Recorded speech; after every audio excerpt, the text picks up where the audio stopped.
Assalamu alaikum. Am I audible? Yes, you are.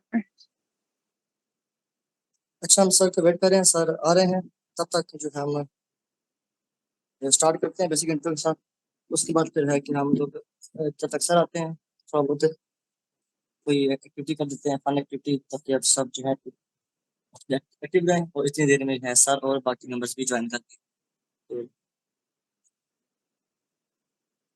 बस sir हमारे पास 2 से 3 मिनट में सर आ रहे हैं सर तो फर्स्ट बार आई थिंक मेरा क्वेश्चन है आप सबसे जो बंदा इसमें चाहे पार्टिसिपेट कर सकते हैं सब आई थिंक सब इसमें पार्टिसिपेट करें तो बेहतर है तो मैं जानना चाहूंगा कि हर बंदा अपनी हॉबी बताए क्या हॉबी क्या है मैं खुद से शुरू करता हूँ पहले मेरी हॉबी जो है वो पहली हॉबी तो है बुक रीडिंग गो के जो अब छूट गई है क्योंकि एजुकेशन में आने के बाद बहुत कम बंदे होते हैं वो हॉबीज कंटिन्यू कर पाते हैं हाँ एक हॉबी जो मैंने कंटिन्यू की अभी तक वो है सोना हॉबी ये वाली हॉबी है जो मैं मुकम्मल तरीके से पूरी कर रहा हूँ उसके बाद बाकी तमाम जो है वो छूट चुकी है अच्छा इट्स बेसिकली फन फैक्ट अच्छा इसके अलावा अब कोई बंदा आप इससे जो है वो कोई अपना अपनी कोई हॉबी शेयर करना चाहता है या वैसे कोई फन फैक्ट अपने कोई खास खसूसियत की काबिलियत या कोई अपनी अचीवमेंट ताकि अब बाकियों के लिए भी एक तो मोटिवेशन हो सकती है वो सेकेंडली आप एक चीज को थोड़ा जानने का मौका मिलेगा anyone else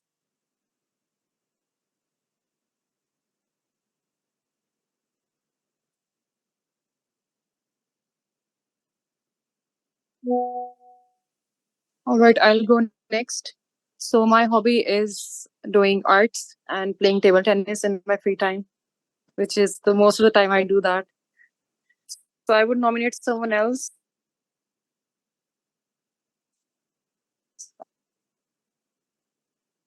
I would nominate Abdul Kareem, if you can tell your hobby.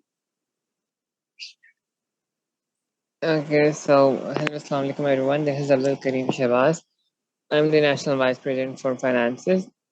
Okay, so regarding hobby, it would be, I think, painting, scribbling, more of that. The painting is literally so less that I do once I get into MBBS, but yeah, whenever I get a chance, I do paint. Apart from that, scrolling social media is one of my hobby that I do on a regular basis. Okay, so I would be nominating Haram Altaf.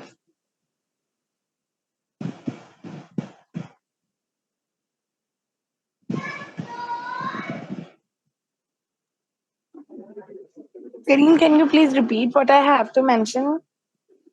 You have to introduce yourself and you have to tell any hobby of yours. Okay, thank you.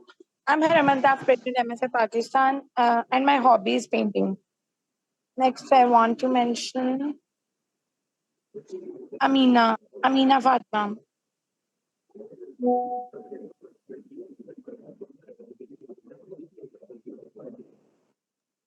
Amina, are you there?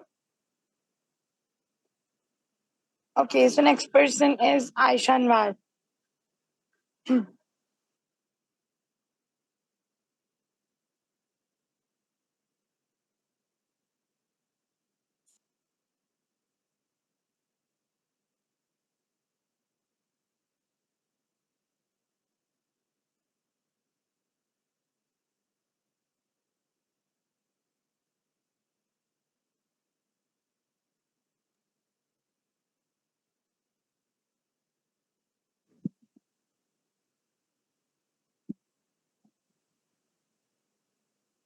Yaz Ahmed.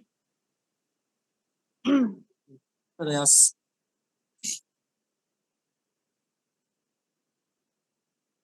I think he's a Professor Sayas.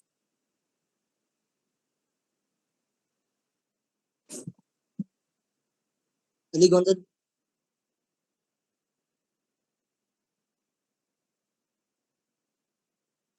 Yes. Will you please introduce yourself and any hobby or achievement of yours? Um, One of my hobbies is playing online games. I really like to do esports. And one of my achievements is being an operational manager in one of the companies.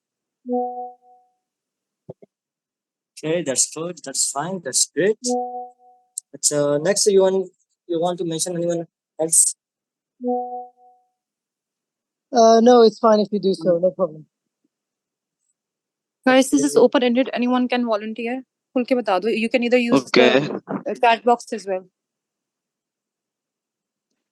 Danish here, and one of my hobbies is wandering alone and enjoying my own company.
Dr. Adil, can you kindly ask sir how much more time does he need? Ask him. He said 2 to 3 minutes. He'll be there, inshallah. All right.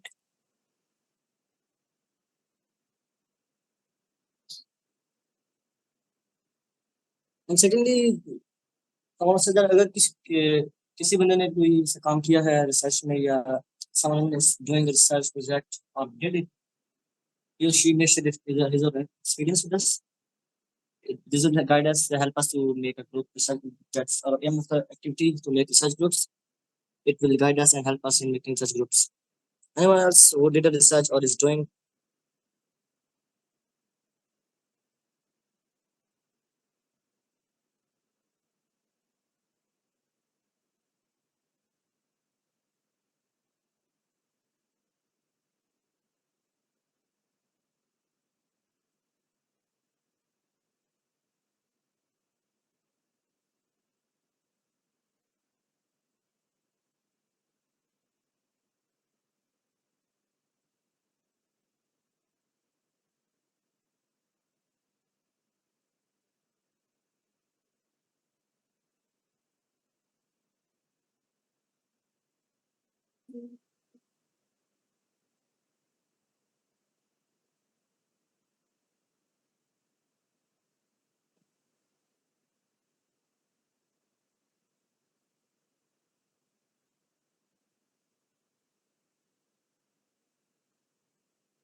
Right. Am I audible? Yes अस्सलाम वालेकुम, आप कौन बोल रही हैं? जी, अस्सलाम वालेकुम sir. I am Minahil Bint Tariq, National Officer for Research Exchanges. I'll quickly give an interview and then hand over the session to you. Okay, आप ये बताइए कि आप किस कॉलेज से हैं? जी, I'm from Rashid Latif Medical College, Lahore. Right. अच्छा, कुछ प्रोटोकॉल हम तय कर लेते हैं। एक तो आपने रिकॉर्ड कर रहे हैं आप इसको, प्रोग्राम को, इस सेशन को? जी जी सर, हम रिकॉर्ड कर रहे हैं और अच्छा, बाकी लोगों के माइक ऑन होंगे और वीडियोस भी उनकी ऑफ होगी। मुझे should I keep my video on या इसको मैं ऑफ कर दूं? सो जैसे आप कंफर्टेबल हैं, if you want to turn on your video then you can. Yes sir, हम देख पा रहे हैं। यस चलिए, दैट्स ग्रेट। जी जी, इट्स विजिबल। अच्छा, एक तो आप इसको रिकॉर्ड कर लीजिए। आप रिकॉर्ड कर रहे हैं इसको? यस सर, हम रिकॉर्ड कर रहे हैं। अच्छा, ओके, टू स्टार्ट विद हमारे पास टाइम क्या हो गया अभी?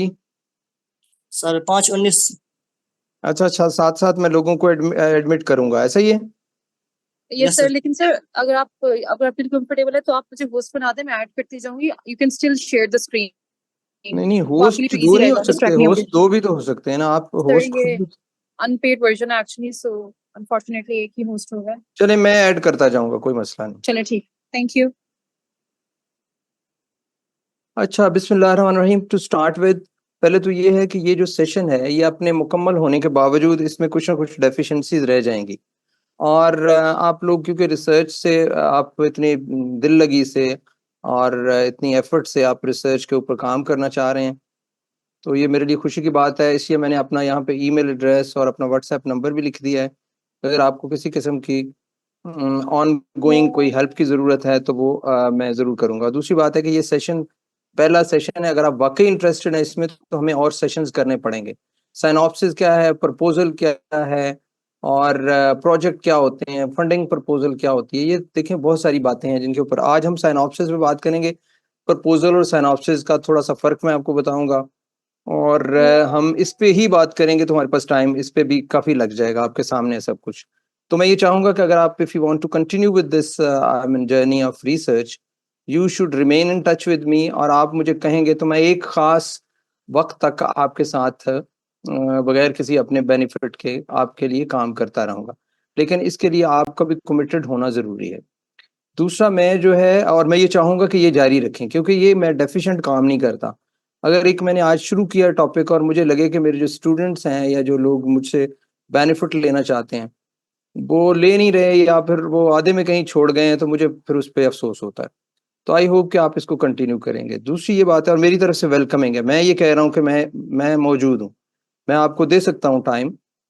ठीक है, थोड़ा बहुत डिपेंड करेगा मेरी फिजिबिलिटी पे और मेरी अवेलेबिलिटी पे, लेकिन मैं अवेलेबल हूँगा। दूसरी बात है, मैंने अपने कॉन्टैक्ट वगैरह भी दे दिए हैं ऊपर, और ये है कि I would be bilingual in my delivery of the speech lecture session whatever you call it, ताकि लोगों को समझ आए, क्योंकि there are lot of students who can not understand the complex terminology, और हमारे यहाँ स्टूडेंट्स की इतनी डाइवर्सिटी है कि लिंग्विस्टिक प्रॉब्लम्स भी लोगों को होते हैं, जो कि मैंने फेस किया कि when you speak complex English sentences and they hardly understand what you are telling them. तो इसलिए मैं जो है उर्दू अंग्रेज़ी का हाइब्रिड जो है वो यूज़ करूँगा, और साथ साथ मुझे वैसे ये टास्क आपने दिया है ऐड करने का, थोड़ा सा तो डाइवर्ट होऊंगा इससे मैं, लेकिन ये है कि ये फिर चलता रहेगा। ठीक हो गया जी। तो अभी तकरीबन कितने लोग हमारे साथ हैं? 40 पार्टिसिपेंट्स है 40 40? जी। यस सर, 40 हो चुके हैं और आ रहे हैं मुझे। चलें जी, let we start. I mean शुरू करते हैं। तो आपको मेरी प्रेजेंटेशन नजर आ रही है? जी sir. Okay, let we start from the difference of synopsis and proposal. इनके अंदर डिफरेंस क्या है? Synopsis is basically a miniature, is a short form of a proposal. Synopsis एक छोटी चीज है, प्रपोजल एक बड़ी चीज है। प्रपोजल आमतौर पे हम फंडिंग लेने के लिए भी करते हैं, कि जब हमें फंड चाहिए होते हैं या हम कोई प्रोजेक्ट डिजाइन कर रहे होते हैं जो कि रिक्वायरमेंट होती है किसी कंपनी की, किसी ऑर्गेनाइजेशन की, किसी एनजीओ की, जो ये चाहते हैं कि हमें एक प्रपोजल दें कि हमारे ये मोटिव्स हैं, ये एम्स हैं, ये ऑब्जेक्टिव्स हैं, ये गोल्स हैं, तो क्या आप ये गोल्स हमारे पूरे करने के लिए आप हमें कोई ऐसा प्रपोजल बना सकते हैं या सस्टेनेबल को काम कर सकते हैं जो कि कल को चलता रहे, या उनके कोई भी ऑब्जेक्टिव है तो वो देते हैं आपको, और आपको वो टॉपिक भी देते हैं और आमतौर पे प्रपोजल का फॉर्मेट भी दे देते हैं। वो कहते हैं ये फॉर्मेट है हमारा, इसके तहत हमें जवाब दें। उस वक्त ये नहीं होता कि आप अपनी मर्जी की प्रपोजल लिखें, अपना मर्जी का फॉर्मेट यूज करें, आपको उनका फॉर्मेट यूज करना पड़ता है, और बाज़ दफा वो कहते हैं कि आप अपनी मर्जी का फॉर्मेट दें। सो प्रपोजल और साइनॉप्सिस को लोग इंटरचेंज भी करते हैं एक दूसरे के नाम के साथ, लेकिन इसका जो डिफरेंसेस हैं वो सामने अभी आ जाएंगे। तो सबसे पहले तो हम साइनॉप्सिस पे बात करेंगे, क्योंकि जो 4th ईयर के स्टूडेंट्स हैं या फाइनल ईयर के, आमतौर पे इनका प्रॉब्लम ये होता है कि हमें जी साइनॉप्सिस लिखनी है, उस साइनॉप्सिस एक प्रोबेबल स्केच होता है, आउटलाइन होता है कि जो आपने आगे रिसर्च करनी। लेकिन अगेन अगर आपका बड़ा मकसद है और आप पीएचडी के स्टूडेंट हैं तो वो बड़े सतह की साइनॉप्सिस होगी, और अगर आप प्रोजेक्ट लेना चाहते हैं, जैसे कि हमारे स्टूडेंट्स यंग एज में भी एक कोशिश करते हैं कि उन्हें प्रोजेक्ट्स मिलें और वो बड़े लेवल पे काम करें, फंडिंग हो और बड़ी बड़ी प्रपोजल्स आती हैं, तो how can they manage themselves and how can they B scientific enough कि वो इन प्रपोजल्स को या उन फंडिंग को हंट कर सकें। तो ये जो है, अच्छा साथ साथ मैं थोड़ा डिस्ट्रैक्ट जरूर हूँगा क्योंकि मुझे लोगों को एडमिट करना पड़ रहा है तो फिर थोड़ी सी मेरी तवज्जो उधर जाएगी। सर लेकिन आप काइंडली मुझे एक दफा होस्ट बना के देखें। आई फील लाइक आप स्टिल स्क्रीन आप शेयर ये कर बताएं सकते हैं। मुझे होस्ट कैसे बनाना है, यहाँ पे बताइए मुझे क्या करना है, आपने इनवाइट करना है? मेरे नाम पे क्लिक करना है, उस पे आएगा मेक होस्ट। चलो ठीक है, मिनाहिल बिन आप बता हैं रही हूँ। मिनाहल, ठीक है, जी जी। हाँ बिल्कुल ठीक है, ठहरे जरा। Ask to start video make host, ठीक हो गया, मैंने आपको बना दिया है, आप यस कर दें। Alright, thank you so much sir, you may proceed. आपने यस कर दिए? सॉरी। जी जी, अब आप बन गई हैं होस्ट। जी सर, थैंक यू। लेकिन अब सवाल पैदा होता है कि क्या मैं शेयर कर सकता, again if you're host I can not share my presentation then, ये भी कोई इनका होगा ना मसला। आप समझ गई हैं बात मेरी? इफ जी you're sir, does host, anyone have any idea about this? Please छोड़ बता दें, दें। मैं उसको वैसे ही कह रहा हूँ कि मैं परेशान नहीं हूँ, मैं जारी रखूंगा, लेकिन आप लोगों को कहीं कहीं मैं महसूस होगा कि मैं थोड़ा एब्सेंट हूँ, तो एब्सेंट इसीलिए होगा कि मैं लोगों को ऐड कर रहा हूँ। अब आप मुझे होस्ट बना दें दोबारा। सर बना दिए। चलें, डोंट वरी, परेशान ना हो आप, बस ठहरे।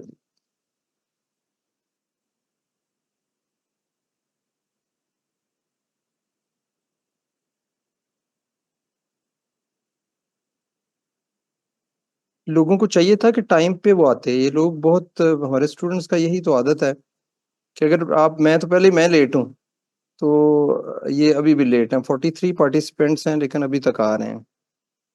अच्छा, साइनॉप्सिस आपकी जो है 1500 से 2000 वर्ड्स की हो सकती है, ठीक है। प्रपोजल क्या होती है? Detailed plan of how will you conduct your study. Almost proposal जो है वो इतनी डिटेल्ड होती है कि अगर आप उसका कंटेंट्स देखेंगे तो उतने ही हो जाते हैं जितने एक थीसिस के हो सकते हैं। गोया कि प्रपोजल अगर 300 सफ़ों की है तो आपकी साइनॉप्सिस जो है वो सिर्फ 2000 वर्ड्स की है। इससे आप अंदाजा लगाएं कि प्रपोजल में और साइनॉप्सिस में क्या फर्क है। प्रपोजल मुकम्मल स्टडी का एक एक प्लान होता है, उसमें सिर्फ आपके रिजल्ट्स नहीं होते, आपका एनालिसिस नहीं हुआ होता, जो कि साइनॉप्सिस में नहीं होता। लेकिन प्रपोजल जो है वो डिटेल्ड प्लान है। इसका भी जब प्रपोजल पे हम बात करेंगे तो इस पर एंड पे थोड़ी चीजें और वाजे होंगी, लेकिन अभी हम आपको बेसिक डिफरेंस जो है ये मैं बताना चाह रहा हूँ। अच्छा जी, ठीक हो गया। पर जो आपकी साइनॉप्सिस है इसको रिफ्लेक्ट करना चाहिए कि आपके ऑब्जेक्टिव्स क्या हैं स्टडी के। सॉरी, ये एक और काम हो रहा है कि मेरी स्लाइड्स भी पूरी नजर नहीं आ रही, इसकी भी समझ नहीं आ रही, इसको मैं छोटा कर लेता हूँ, ठीक है। अगर मैं इतना साइज रखूं तो फिर भी आप ओके हैं? You are okay with it? Yes sir, okay. Okay, so सबसे पहले साइनॉप्सिस में आ जाता है आपका टाइटल। ठीक है जी, title should reflect the objectives of the study. और आमतौर पर टाइटल आप लिखते हैं जब आप साइनॉप्सिस पूरी लिख लेते हैं, टाइटल एंड पे होता है। Title should be crisp, title should be reflecting the objectives of your study. आप क्या स्टडी करना चाहते हैं, आप क्या चाहते क्या हैं, आपकी रिसर्च का मकसद क्या है, तो टाइटल क्रिस्प होना चाहिए। टाइटल में आप एब्रीविएशंस यूज नहीं कर सकते, title maximum to the point होना चाहिए, और title should correspond to your research जो आपने कर रहे हैं। It must be written after the whole synopsis has been written so that it is true representative of the plan.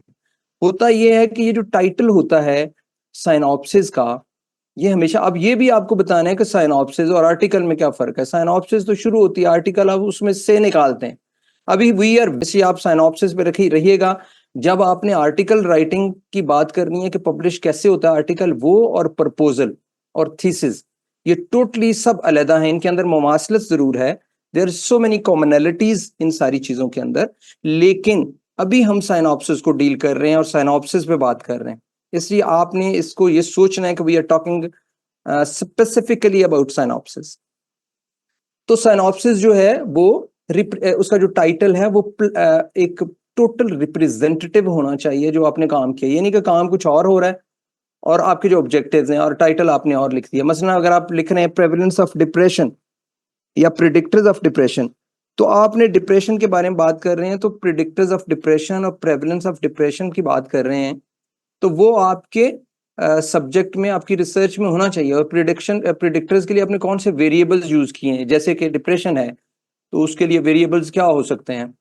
कोई शख्स, उसकी एज हो सकती है, जेंडर हो सकता है, उसकी इकोनॉमिक स्टेटस हो सकती है, उसकी फैमिली, वो न्यूक्लियर फैमिली में रहता है या वो जॉइंट फैमिली में है, उसके बारे में ये हो सकता है कि वो विडो है, वो मैरिड है, वो डाइवोर्सी है, और बचपन में पेरेंटल लॉस जो होता है, जैसे कि बच्चे जिनका पेरेंटल लॉस बचपन में होता है और लेट लाइफ में वो डिप्रेशन के साथ मैनिफेस्ट करते हैं ओल्ड एज में। तो ये सारे वेरिएबल्स हैं और ये प्रिडिक्टर्स हैं डिप्रेशन के। प्रिडिक्टर्स का क्या मतलब है? जो प्रिडिक्ट करते हैं कि इस बंदे को डिप्रेशन होने के चांसेस हैं। अब हम प्रेवलेंस देख रहे हैं कि प्रेवलेंस वो भी हम खवातीन में देख रहे हैं, तो हम सिर्फ खवातीन पे बात कर रहे हैं। If we are focusing elderly people, geriatric depression देख रहे हैं। फिर if we are working on the depression in working women, in nurses, ठीक है, इन गायनाकोलॉजिस्ट, इन डॉक्टर्स, तो फिर हमारा डेटा सिर्फ डॉक्टर्स तक महदूद होगा। सो हम अपने टाइटल में लिखेंगे prevalence of depression among doctors of services hospital, prevalence of depression among working women of Islamabad, ठीक है। तो ये सारी चीजें फिर मद्देनजर रखते हुए हम टाइटल को रखते हैं, और इस तरह आप टाइटल देखेंगे। इसके लिए बहुत सारी एग्जांपल्स दी जा सकती हैं, लेकिन अगेन अगर हम एक एक जगह बहुत ज्यादा टाइम लगाएंगे तो फिर हमारे पास टाइम कम हो जाएगा। तो टाइटल शुड बी क्रिस्प। दूसरी बात यह है कि जब भी आपको रिसर्च का काम करते हैं तो आप शुरू से ही बहुत ज्यादा माहिर नहीं हो सकते, हीरो नहीं हो सकते आप इस काम। आपको शुरू में लोगों के साथ चलना पड़ता है, मशवरा लेना पड़ता है, तभी तो साइनॉप्सिस का जब डिफेंस होता है तो लोग बैठे होते हैं। सुपरवाइजर्स क्यों होते हैं? इसीलिए होते हैं सुपरवाइजर्स के वो आपको गाइड करते हैं, वो आपको बताते हैं कि कैसे आपने आगे चलना है। हमारी ये मीटिंग 10 मिनट के बाद खत्म हो जाएगी, फिर हम दोबारा आएंगे क्योंकि वो कह रहा है कि 10 मिनट रह गए हैं। इसके बाद आप लिंक दोबारा भेजेंगे। और परेशान ना हो, हम आप जब तक मौजूद हैं, जब तक आपकी एंगेजमेंट है, मैं आपके साथ हूं, लेकिन साइनॉप्सिस का टॉपिक हम कम से कम आज जरूर मुकम्मल करेंगे। अच्छा जी, ये टाइटल के बारे में बात हो गई कि टाइटल जो है क्रिस्प होना चाहिए, टू दी पॉइंट होना चाहिए, रिप्रेजेंटेटिव होना चाहिए, जो आप लिख रहे हैं उससे मुतलका होना चाहिए। टाइटल के अंदर एब्रिविएशंस नहीं हो सकते। जैसे कि आप लिखते हैं, फर्ज करो CBT लफ्ज़ है, कॉग्निटिव बिहेवियर थेरेपी, तो ये पूरा लिखेंगे, आप ये नहीं लिखेंगे CBT। या आप किसी भी और बीमारी जिसको आप एब्रिविएशन यूज करते हैं वो नहीं करेंगे, इसको डिस्करेज किया जाता है। अच्छा जी, टाइटल के बारे में बात हो रही है, अब हम आगे चलते हैं। एग्जाम्पल्स ऑफ द टाइटल, ये टाइटल की एग्जाम्पल्स हैं जो मैंने आपके लिए यहाँ पे इसलिए रखी हैं कि आपको थोड़ी समझ आए। Prevalence of co-occurring mental health diagnosis in the autism population, a systemic review and meta-analysis। अब ये एक टाइटल है कि मेंटल हेल्थ के जो प्रॉब्लम्स हैं या मेंटल हेल्थ के जो इश्यूज हैं, जो मेंटल हेल्थ से रिगार्डिंग डिजीजेस हैं, वो ऑटिज्म की पॉपुलेशन में, ऑटिज्म को अभी डिफाइन करेंगे तो उसमें मैं लंबा चला जाऊंगा। ऑटिज्म को छोड़ दें, एक बीमारी है, बच्चों में ज्यादा होती है, ऑटिस्टिक बच्चे होते हैं और ये जेनेटिक होती है। अच्छा, इन ओके, इसके ऊपर अभी वर्क हो रहा है बहुत ज्यादा कि इसकी एक्चुअल रीजन क्या है। One suspicion is genetic in the autism population, a systemic review and Meta analysis. Systemic review हम कहते हैं, ये अब आपको ये भी बताना मकसूद होगा और जो सेशंस हैं कि भाई स्टडी डिजाइन क्या होते हैं, सिस्टेमिक रिव्यू क्या होता है, मेटा एनालिसिस क्या होता है। तो सिस्टेमिक रिव्यू होता है कि बहुत सारी स्टडीज जो एक सब्जेक्ट के बारे में हुई हों उनका इकट्ठा उन्हें देखना, और मेटा एनालिसिस ये होता है कि उनके रिजल्ट्स को आपस में मर्ज करके टोटल रिजल्ट बनाना कि 10 स्टडीज इसमें हुई हैं, उनके रिजल्ट्स ये आए तो हम उनकी रिजल्ट्स की बुनियाद पे किस नतीजे पहुंचते हैं। और फिर जब मेटा एनालिसिस आप करते हैं तो वही चीज आपकी थ्योरी बन जाती है, वो किताबों में आ जाती है जो आप पढ़ते हैं। और याद रखें, ये जो किताबों में आप पढ़ते हैं इसके पीछे बहुत सारी रिसर्च कार फरमा, ऐसे ही नहीं किसी एक बंदे ने काम करके लिख दिया हुआ। रिसर्च और कॉजल रिलेशनशिप डेवलप किया जाता है और उसकी आखिरी हद जो है, टॉप हायरार्की, वो मेटा एनालिसिस है, और उसके बाद वो चीज थियरी बनती है और आपकी किताबों में आती है। दूसरा टॉपिक देखिए, prevalence and trends of urolithiasis among adults. Adults के अंदर किडनी स्टोन्स बनने के ट्रेंड्स और उनकी प्रेवलेंस क्या है। कब बनते हैं, क्यों बनते हैं, कौन क्या डाइट इस्तेमाल करता है, तो इसकी डिटेल्स में वो वेरिएबल्स हम यूज करेंगे, लेकिन टाइटल इस तरह क्रिस्प होगा। There is another title, investigation of predictors influencing patient pharmacist relationship establishment. वो कौन सी चीजें हैं जो पेशेंट और फार्मासिस्ट के रिलेशनशिप को आपस में स्टैब्लिश करती हैं। यूके में और बाहर के कंट्रीज दूसरे जो हैं वहां पे फार्मासिस्ट भी अलाउ होता है कुछ चीजें देने के लिए, ठीक है, on the over the counter वो दे देता है मेडिसिन, उसको अलाउ होता है, कुछ मेडिसिन वो नहीं दे सकता। तो वो ये कह रहा है कि आप उनको प्रिडिक्टर्स को इन्वेस्टिगेट करें जहाँ पेशेंट और फार्मासिस्ट का रिलेशनशिप मुतासर होता है, बनता है या अच्छा होता है। फिर टाइटल है effectiveness of parent related interventions on cyber bullying among adolescents. जो एडोलेसेंट्स होते हैं नए लोग, वो जब स्कूलों कॉलेजेस में जाते हैं तो उनको बुलिंग होती है, लोग तंग करते हैं, और ये बहुत बड़ा साइकोलॉजिकल इशू है। मेरा तारुफ ये है कि मैं सीबीटी प्रैक्टिशनर हूं and I practice CBT and hypnosis. I am certified hypnotist. I took certification from America, जो नेशनल गिल्ड ऑफ हिप्नोटिस्ट है, और I work on CBT, cognitive behaviour therapy में प्रैक्टिस करता हूं, और ये सारे केसेस जो रिलेशनशिप इश्यूज हैं, दिस इज माय फोकस। तो आप जरूर मुझे देखिएगा, doctor Abrar Umar and counselling मेरा पेज है, वो भी मैं आपको भेज दूंगा, इधर तो मैंने नहीं लिखा। तो उस पेज पे आई एम डूइंग, पेज पे मैं मौजूद हूँ, लेकिन काउंसलिंग में ओलाडाक पे हूँ, मरहम पे हूँ, और रिलेशनशिप इश्यूज को करता हूँ। और मेरी जो पीएचडी है वो भी सीबीटी पे है, cognitive behaviour therapy for depression, for phobia, for substance abuse. तो मैं ये प्रैक्टिस करता हूँ। और ये जो आखिरी टॉपिक है ये मेरी प्रैक्टिस से मुतल्लिका है, तो तभी मैंने इस पे थोड़ा सा आपको बता रहा हूँ कि effectiveness patient related interventions, patients parent related interventions, sorry. तो पेरेंट्स कौन कौन सी इंटरवेंशंस हैं, ये कम से कम अपने स्टूडेंट्स को जरूर कहा करें कि अपने टाइम का ख्याल रखें। इस तरह अपनी मर्जी से जब मर्जी आ जाना, this doesn't look nice and this is a bit irresponsible behaviour. इसे लगता है कि आप ऐसे ही आ रहे हैं, कार्रवाई डाल रहे हैं, और आप लर्निंग का कोई शौक नहीं है, फिर वो बंदे का जज्बा भी वो नहीं रहता सिखाने वाले का। जो पेरेंट्स हैं वो कौन सी, ये मैं उर्दू में इसीलिए बता रहा हूँ कि मेरा मकसद ये है कि कोई बंदा जिसका बैकग्राउंड इंग्लिश का नहीं है, जिसको समझ नहीं आती, उसको इंटरवेंशन की भी समझ नहीं आती, उसको पेरेंट रिलेटेड लफ्ज की भी समझ नहीं आती, एडोलेसेंट्स का भी नहीं पता लोगों को। मैं मेडिकल कॉलेज में हूँ, मैं वाइवा लेता हूँ, तो मैं किसी को हेल्थ की डेफिनेशन पूछूं, नहीं आती, इफेक्टिवनेस का मतलब नहीं आता। बहुत सारे लोग इस तरह के होते हैं, तो मकसद ये कि उनको भी साथ लेके हम चलें। तो पेरेंट रिलेटेड इंटरवेंशन, अदरवाइज मैं सिर्फ अंग्रेजी बोलूंगा तो कोई मुझे लगेगा कि मेरा मैसेज बहुत सारे लोगों तक नहीं पहुंच सका। So effectiveness of parent related interventions, वालदेन वो कौन सी इंटरवेंशंस कर सकते हैं। इंटरवेंशन का मतलब है तब्दीली लाना, चेंज लाना, कोई एक्सपेरिमेंट करना, कोई चीज करना। जैसे इंटरवीन से निकला, इंटरवीन से नॉन है, सो इंटरवेंशन ऑन साइबर बुलिंग, कि ये जो नेट के ऊपर लोग बुलिंग करते हैं, और इस बुलिंग के नतीजे में बच्चे जो हैं वो उसमें, और लड़कियां खास तौर पे, और बच्चे और एडोलेसेंट्स, जितनी इसमें मेल्स फीमेल्स, वो साइकोलॉजिकल उसमें चले जाते हैं, क्राइसिस में।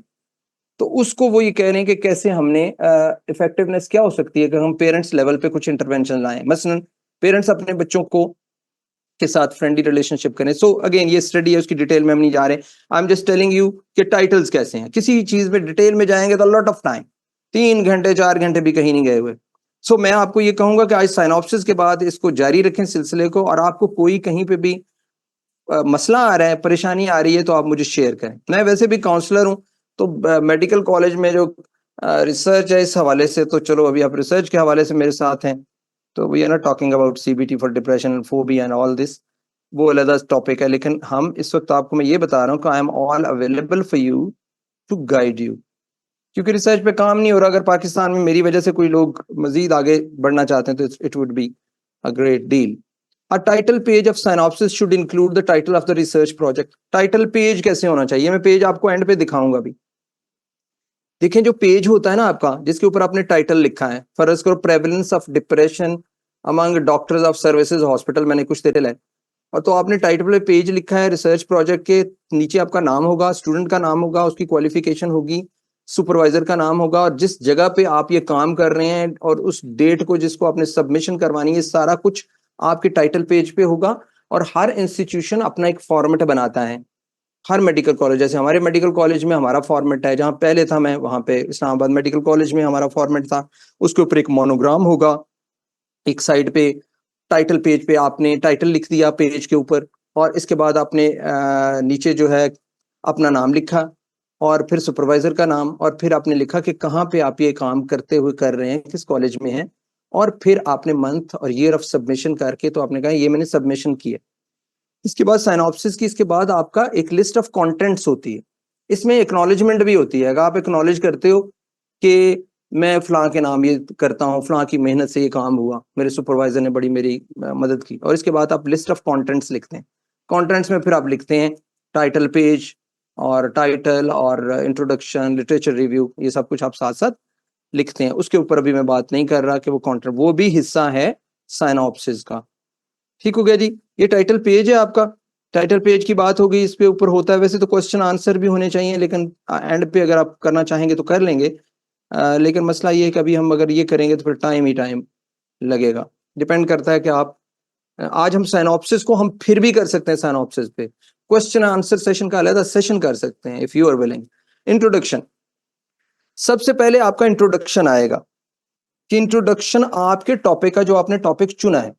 अब यहाँ पे इतनी डाइवर्सिटी है कि आप इतने सारे स्टूडेंट्स हैं, किसी के जहन में डिप्रेशन आ रहा होगा, किसी के जहन में एंग्जाइटी स्ट्रेस आ रहा होगा, कोई चाहेगा कि मैं टाइफाइड फीवर के अंदर जो कॉम्प्लिकेशंस है उस पर बात करूं, कोई कहेगा रिलेशनशिप सन बाथ का विटामिन डी लेवल के साथ क्या है, कोई कहेगा कि मैं तो रिलेटिव रिस्क मालूम करना चाहता हूं, किसी की ये ख्वाहिश है कि मैं जो है ना देखूं कि इंटरवेंशन अगर हम करते हैं नर्सिंग केयर की और नर्सेज की कुछ कॉग्निटिव बिहेवियर थेरेपी को ट्रेनिंग करते हैं तो उसके नतीजे में क्या नर्सेज जो प्रेग्नेंट मदर्स हैं उनके साथ उनकी ट्रीटमेंट बेहतर होती। कोई ये चाहेगा, जैसे हमने टॉपिक देखा, कि अगर हम अपने बच्चों को के साथ पेरेंट्स कोई ऐसी इंटरवेंशन करते हैं तो उसके नतीजे में साइबर बुलिंग से उन्हें बचाया जा सकता है। कुछ लोग ऐसे भी होंगे जो ये चाहते होंगे कि नहीं जी नहीं, हम तो ये वर्क करना चाहते हैं कि एल्डरली लोग जो हैं वो उनकी अल्जाइमर और सॉरी डिमेंशिया के ऊपर हम काम करना चाहते हैं, इसके क्या प्रिडिक्टर्स हैं, कुछ इससे भी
जी, हम शुरू करते हैं। So, introduction should contain brief background of selected topic. जो टॉपिक आपने सिलेक्ट किया, आपने उसके हवाले से इंट्रोडक्शन में उसका ब्रीफ बैकग्राउंड लिखना है। आपने बताना है कि ये है क्या। मसलन आपने सिस्टेमिक ल्यूपस एरिथमेटोसिस पे बात कर रहे हैं, आप एक्वायर्ड इम्यूनोडेफिशिएंसी सिंड्रोम पे बात कर रहे हैं, आप एंटेरिक फीवर पे बात कर रहे हैं, कॉलरा पे बात कर रहे हैं, लंग कैंसर पे बात कर रहे हैं, डिप्रेशन एंजाइटी पे बात कर रहे हैं, तो you have to write the background of this topic, इसकी डेफिनेशन कि ये है क्या। Systemic lupus erythematosus is this. लेकिन ये कहाँ से लिया? आप पास से कोई बात नहीं कर सकते इंट्रोडक्शन में। याद रखिए कि इंट्रोडक्शन और लिटरेचर रिव्यू में बगैर रेफरेंस के आप कोई बात नहीं कर सकते। साइनॉप्सिस में आपका जो नॉलेज है आपको उसको रिफ्रेज करेंगे, अपनी जबान में लिखेंगे, अदरवाइज वो प्लेजरिज्म के जुमरे में आ जाएगा। आप उस पर कॉपी अगर करेंगे, उठा के कहीं से भी लिख लिया, तो वो कॉपी पेस्ट जो है वो प्लेजरिज्म हो जाएगा और वो आपका आर्टिकल छपेगा नहीं। अगर कहीं छप गया तो बाद में उसको रद्द कर देंगे वो। सो इंट्रोडक्शन में आपने फर्ज करें कि हम एंटेरिक फीवर ले लेते हैं, आप एंटेरिक फीवर को कहेंगे कि enteric fever is this reference, फलां फलां आर्टिकल, फलां फलां किताब, फलां वेब पेज, WHO, और वो रेफरेंस आप आखिर में देंगे, उसकी नंबरिंग देंगे और वो उसका वैंक्यूवर स्टाइल में आप उसको करेंगे। रेफरेंस कैसे देना है उसके, वो रेफरेंस का जब हमारा आएगा पोर्शन तो हम उस पर बात करेंगे। सो बैकग्राउंड में या इंट्रोडक्शन में you have to write the definition, operational definition of your topic जिस पे आप काम करें। If you are talking about depression तो आप डिप्रेशन पे बात करेंगे कि depression is known as this is this, साथ रेफरेंस लिखेंगे आप उसका। फिर आप कहेंगे कि डिप्रेशन जो है ना, फिर डिप्रेशन के हवाले से जितनी बातें कहीं कहीं कही गई हैं, हाँ जी डिप्रेशन बहुत कॉमन है फीमेल्स में, उसकी भी कोई आपके पास सबूत होना चाहिए। एल्डरली डिप्रेशन बहुत ज्यादा है, वो भी कुछ लिखना चाहिए। और अगर आपको टिपिकली टॉपिक ही आपका एल्डरली डिप्रेशन है या टिपिकली टॉपिक ही आपका एड्स, प्रेवलेंस ऑफ एड्स या प्रेवलेंस ऑफ आप कह लें कि HIV अमंग ट्रांसजेंडर्स है, तो फिर आप ट्रांसजेंडर्स के पहले HIV को डिफाइन करेंगे होती क्या है, HIV कहाँ से आई, उसका थोड़ी सी तारीख बताएंगे कि 1980s में वो HIV कैसे आई। जब वो होमोसेक्सुअल्स को स्टडी कर रहे थे तो उसके अंदर उन्होंने देखा कि कुछ लोगों को निमोनिया और अनडिफाइंड कम्प्लेक्स डिजीजेज हैं जिसकी समझ नहीं आ रही। तो फाइनली दे रीच्ड के ये तो कोई और दुनिया है, और उन्होंने उस वायरस को डिस्कवर कर लिया जो कि ह्यूमन इम्यूनोडेफिशिएंसी वायरस कहलाता है। तो ये सारा उसके बारे में, एड्स के बारे में आ जाएगा। फिर अगर आप ट्रांसजेंडर्स में एड्स की बात करें तो उसके हवाले से आएगा कि ट्रांसजेंडर में एड्स ये।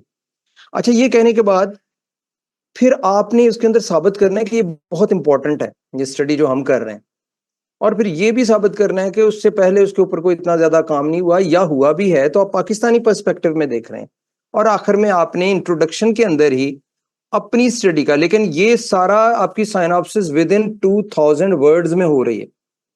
आपने डिवीजन इस तरह करनी है कि कोई इसके अंदर वो कदगन नहीं कि इतनी साइनॉप्सिस का इंट्रोडक्शन इतना होना चाहिए, बैकग्राउंड इतना होना चाहिए। हर जो आर्टिकल पब्लिश होता है उसमें हर जर्नल की अपनी रिक्वायरमेंट्स है। अभी मैंने अपना आर्टिकल W कैटेगरी के इंटरनेशनल जर्नल में छपवाया है, तो वहां पे हमारे तो 27 सफ़ों का वो आर्टिकल गया, क्वालिटेटिव स्टडी थी।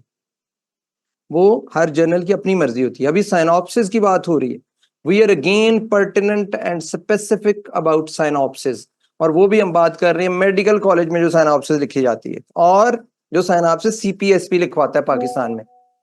ये जो CPSP का इदारा है, जो कि डॉक्टरों का इदारा है, वो ये जो मैं आपको बता रहा हूँ, ये टोटली जो CPSP चाहता है वो है, जो FCPS के दौरान पार्ट 1 के बाद आपको बनानी पड़ती है। दूसरी जो आपके कॉलेजेस में 4th ईयर के लेवल पे आपकी रिक्वायरमेंट होती है। ठीक हो गया जी। तो इंट्रोडक्शन में आपने पहले अपनी उस चीज का जिसका टॉपिक आपने रखा हो उसका बैकग्राउंड बताया विद रेफरेंसेस। आप अपनी तरफ से कुछ नहीं लिख रहे, रेफरेंस दे रहे हैं, रिफ्रेज कर रहे हैं, जो कुछ आपने इंफॉर्मेशन आपको मिली है उसको आप अपनी लैंग्वेज में लिख रहे हैं और साथ रेफरेंस दे रहे हैं। फिर ये इंपॉर्टेंस ऑफ स्टडी को बताएगा इंट्रोडक्शन, फिर ये बताएगा कि आपकी पर्पस ऑफ स्टडी क्या है, आप क्यों करना चाहते हैं, और ब्रीफ डिस्क्रिप्शन होनी चाहिए आपके रिसर्च वर्क की जो आप करना चाहते हैं। It should provide a brief description to introduce the area of proposed research work, कि हम ये करने लगे हैं। This study shows, this study will be conducted in Rawalpindi general hospital to know this. ये आपका इंट्रोडक्शन आ गया। अच्छा, इंट्रोडक्शन अब क्या होता है मजीद, जिस स्टूडेंट को और जिस बच्चे को या जिस खातून मर्द को रिसर्च से मोहब्बत है वो आर्टिकल तो पढ़ेगा। तो जब आप आर्टिकल पढ़ेंगे तो इंट्रोडक्शन की ये जो डेफिनेशंस मैंने बताई हैं, इसकी ट्रू पिक्चर तो आर्टिकल है जिसके अंदर इंट्रोडक्शन होगा। अब आप इस लेंस से देखेंगे कि इंट्रोडक्शन की जो बात हुई है, इसी लेंस से आप इंट्रोडक्शन को देखेंगे कि इंट्रोडक्शन और लिटरेचर रिव्यू में क्या फर्क है। अदरवाइज जब आर्टिकल पब्लिश होता है तो उसके अंदर सिर्फ इंट्रोडक्शन लिखा होता है, जिसके अंदर लिटरेचर रिव्यू भी शामिल होता है, या उसके अंदर लिखा होता है बैकग्राउंड। बट अगेन मैंने आपको कहा है कि ये साइनॉप्सिस की बात हो रही है। आर्टिकल कैसे पब्लिश होता है टोटली एक अलग सेशन है। प्रपोजल राइटिंग फॉर फंडिंग एक अलग सेशन है। Don't confuse proposal with synopsis and synopsis with introduction with literature review. अच्छा जी, आगे हम चलने लगे हैं लिटरेचर रिव्यू पे। लिटरेचर रिव्यू क्या है? जो टॉपिक आपने चुना है इसके ऊपर दुनिया में जहां कहीं काम हुआ है, आप उसको गूगल स्कॉलर पे जाके, पबमेड पे जाके, रिसर्च गेट पे जाके, ये सारे जो बड़े बड़ी रिसर्च इंजन हैं उन पे जाके आप ढूंढेंगे कि मैंने जो टॉपिक चुना है इसके ऊपर क्या काम हुआ। अगेन अगर हम ये कर रहे हैं कि विटामिन डी डेफिशिएंसी का ट्यूबरकुलोसिस की ट्रीटमेंट में क्या रोल है, तो यू हैव टू एक्सप्लोर। और रिसर्च कहते क्या है? रिसर्च का मतलब है from known to unknown, a journey from known to unknown. जो आपको पता है उससे आगे का सफर। दुनिया में किसी को पता है तो उससे आगे का सफर असल में तो। लेकिन आपको पता है कि हम मेडिकल कॉलेज या नीचे लेवल पे पाकिस्तान में हम वही काम करते हैं जो पहले ही हो रहा होता है। और इसकी हमारे पास जस्टिफिकेशन ये होती है कि if you are in Lahore तो आप ये कह सकते हैं कि prevalence of depression in elderly people of Lahore. और अगर पहले भी किसी ने किया हुआ है तो आप कहेंगे जी कि इन 2024 में मैं कर रहा हूं या कर रही हूं, शायद इसमें मुझे नई फाइंडिंग्स मिले। अदरवाइज पीएचडी लेवल पे जैसे मैं कोई काम कर रहा हूं तो वो नहीं होगा कि आप दोहराएंगे काम, वो जो पहले ही हो चुका है वो तो कोई नहीं है। इसलिए रिसर्च की भी अपनी अपनी सतह है कि आप किस सतह की रिसर्च कर रहे हैं, और ये भी कि आप कितनी अच्छी रिसर्च कर रहे हैं, और ये भी कि आपकी रिसर्च का स्टडी डिजाइन क्या है। अगर प्रेवलेंस है तो सबसे थका हुआ ये डिजाइन, और अगर कोहोर्ट स्टडी है, कुछ केस कंट्रोल है, थोड़ा बेहतर हो जाएगा। अगर आप आरसीटी पे जा रहे हैं, रैंडमाइज कंट्रोल ट्रायल, बहुत अच्छा है। और अगर आप मेटा एनालिसिस कर रहे हैं जो हम में से कम लोग करते हैं, तो फिर आप बहुत बड़ा काम कर रहे हैं। सो लिटरेचर रिव्यू आपके टॉपिक के हवाले से दुनिया में जो कुछ हुआ है, review of relevant literature showing the work done previous in the area of proposed research, जिस पे आप काम कर लेंगे। Essential to plan further research effectively, the information given in the review should be supported by references. इसके भी आप reference देंगे, इसमें भी कोई बात आप अपने पास से नहीं कर सकते, सारी बातें आपने उठानी हैं। मैं एडमिट कर रहा हूं साथ साथ लोगों को, सारी बातें आपने कहीं से लेनी है जो कि पहले हो चुका है काम। अच्छा, ये जो पहले काम हो चुका है, अब आपके ज़हन में ये भी सवाल होगा, अमेरिका में भी हुआ काम, पाकिस्तान में हुआ, इंडिया में हुआ, चाइना में हुआ, अफगानिस्तान में हुआ, हम क्या करें? मैं आपको वो बातें बता रहा हूँ जो जेन्युइन है। वैसे तो उठा के लोग यहाँ पाकिस्तान में जर्नल्स आर्टिकल भी छाप देते हैं, और याद रखें कि पाकिस्तानी जर्नल्स के छपे हुए आर्टिकल्स बाहर उनकी कोई वैल्यू नहीं, क्योंकि यहाँ इम्पैक्ट से आ चुके हैं कि आप बाहर आके कॉन्फ्रेंस में एड्रेस करें। इससे आप अंदाजा लगाएं कि क्वालिटी क्या होती है। So again coming back to synopsis, आप लिटरेचर को पूरे को सर्च करेंगे, और लिखने का तरीका ये है कि सबसे पहले आप दूर दराज जो मुल्क हैं, कंट्रीज हैं, जियोग्राफिकली आप उनका लिटरेचर उठाएंगे, अमेरिका, अफ्रीका, और उससे आते हुए आप यूरोप की तरफ आए, इटली, जर्मनी, फ्रांस, यूके, और फिर आप आते आते अपने इलाके में आएंगे, और आपका इलाका आपकी नेबरहुड में चाइना है, अफगानिस्तान है, इंडिया है, बांग्लादेश है, श्रीलंका है, फिर आप यहाँ पे आएंगे। सो आप कैसे करेंगे कि ऊपर से एक चीज उठाएंगे बाहर से और लिटरेचर को नीचे आते जाएंगे और आके आप नैरो डाउन होते जाएंगे towards your own area, to your own geography.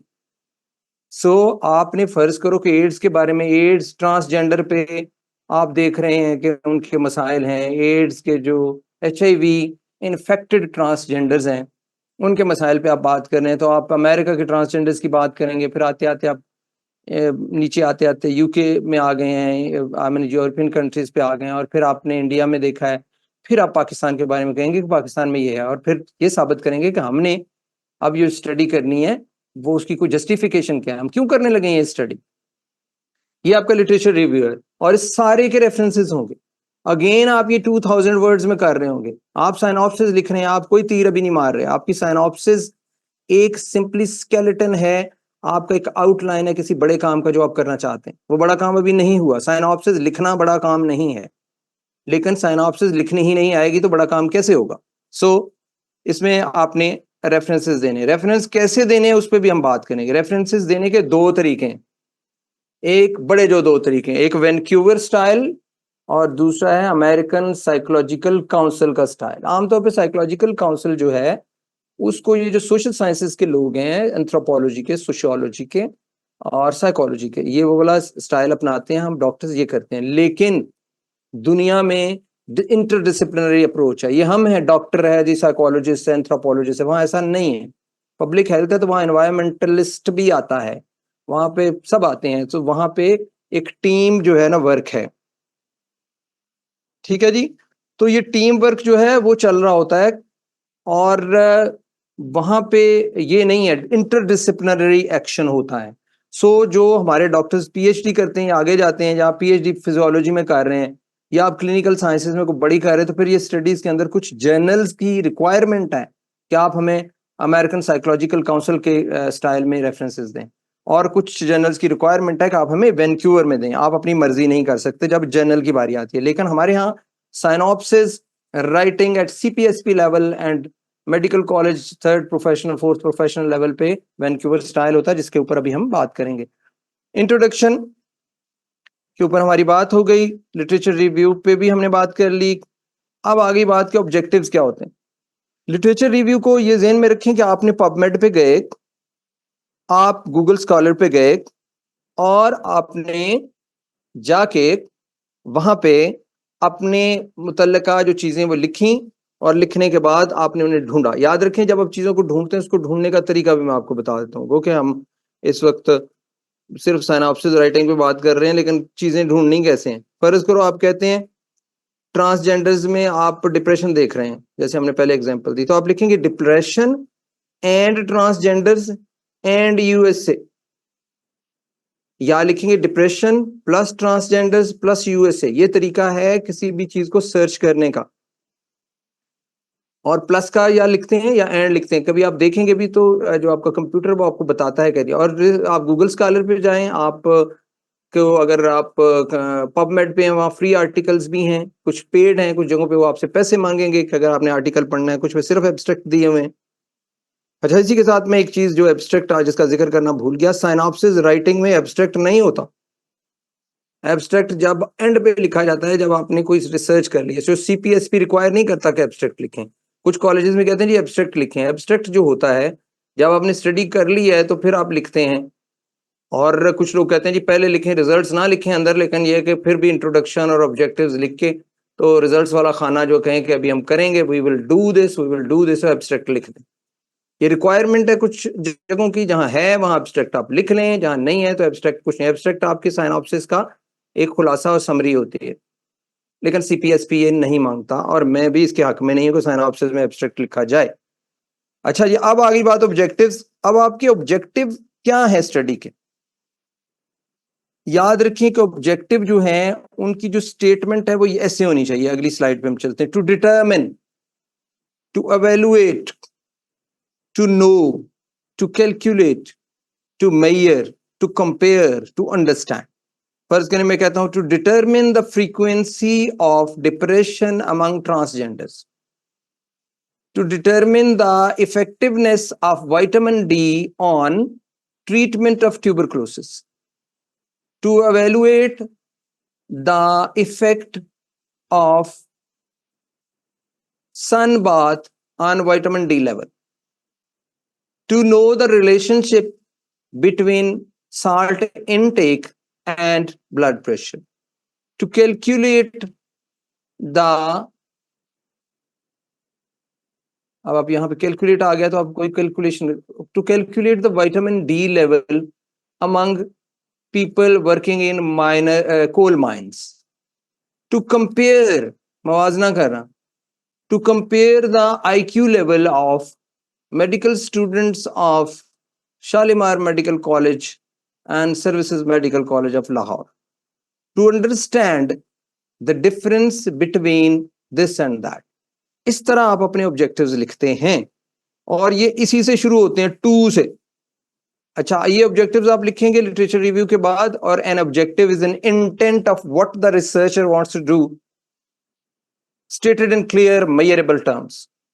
Measurable का क्या मतलब है अभी मैं आपको बताता हूं। सो लिखना क्या होता है कि बंदा करना क्या चाहता है। पहले नंबर पे तो अगर आप देखें, आप लिखना चाहते हैं कि जैसे अभी हम बात की है ट्रांसजेंडर्स में डिप्रेशन, तो आप लिखेंगे to know the prevalence of depression among transgender, to know the predictors of depression among transgender, कि कौन कौन सी चीजें हैं जो उनको डिप्रेशन करते हैं, to know the और आप कह सकते हैं कि एज डिफरेंस ऑफ फलां फलां। सो जो आपके 5-6 ऑब्जेक्टिव्स उस स्टडी के अंदर होंगे उनको हम ऑब्जेक्टिव्स कहते हैं, और वो ऑब्जेक्टिव्स आपका जो टाइटल है उससे बाहर नहीं होने चाहिए।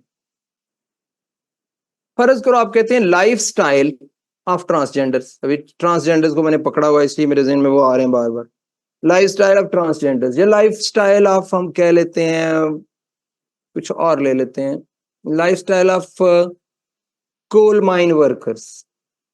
अब कोल माइन वर्कर्स का जब लाइफ स्टाइल आ गया तो उनके अंदर हम डाइटरी हैबिट्स को भी ले सकते हैं, उनकी मेंटल हेल्थ को भी ले सकते हैं, वो सोते कब हैं ये ले सकते हैं, हम लाइफस्टाइल मेडिकल स्टूडेंट का भी ले सकते हैं, कितने सारे वेरिएबल्स आ जाएंगे। तो lifestyle of medical students in Mohiuddin Islamic medical college के नीचे आप जब कहेंगे to determine the sleep pattern of the students, to determine the dietary habits, to determine, to know the exercise sleep pattern, to know the exercise habits, क्या कि इनकी कोई physical activity या फिजिकल एक्टिविटी को एस्टिमेट करना कि कितनी करते हैं, क्या करते हैं, उसके फिर पैरामीटर्स अलग हैं कि कैसे हम मेजर करें। तो ये सारे आपके ऑब्जेक्टिव्स होंगे जब लाइफस्टाइल आ जाएगा। तो आपका जो टाइटल है, जो टॉपिक है, आपके ऑब्जेक्टिव्स उसके साथ रिलेट करने चाहिए, एडहेयर क्या करना चाहिए, कोहेरेंस होना चाहिए उनका। So broad objectives as visualised to be achieved should be clearly outlined, जो कि आप जानना चाहते हैं वो लिखे हैं, itemised. These objectives will indicate the major aspects of the study to be undertaken. जो स्टडी आप कर रहे हैं आपके ऑब्जेक्टिव्स बताएंगे कि आप वो स्टडी कर रहे हैं। अब जब मैंने आपको ऑब्जेक्टिव्स कहा है, अगर मैं यहाँ पे आपको 2-3 आर्टिकल्स लेके आऊं, यहाँ से मैं अभी उठाऊं या मैं किसी वेबसाइट पे चला जाऊं, तो इसके लिए और टाइम चाहिए होगा। तभी मैं आपको कहता हूँ कि देखें, आपको मैं एग्जॉस्ट नहीं करना चाहता, आज आपको ये एक प्रीएम्बल है, अदरवाइज सिर्फ ऑब्जेक्टिव्स पे एक लेक्चर हो सकता है।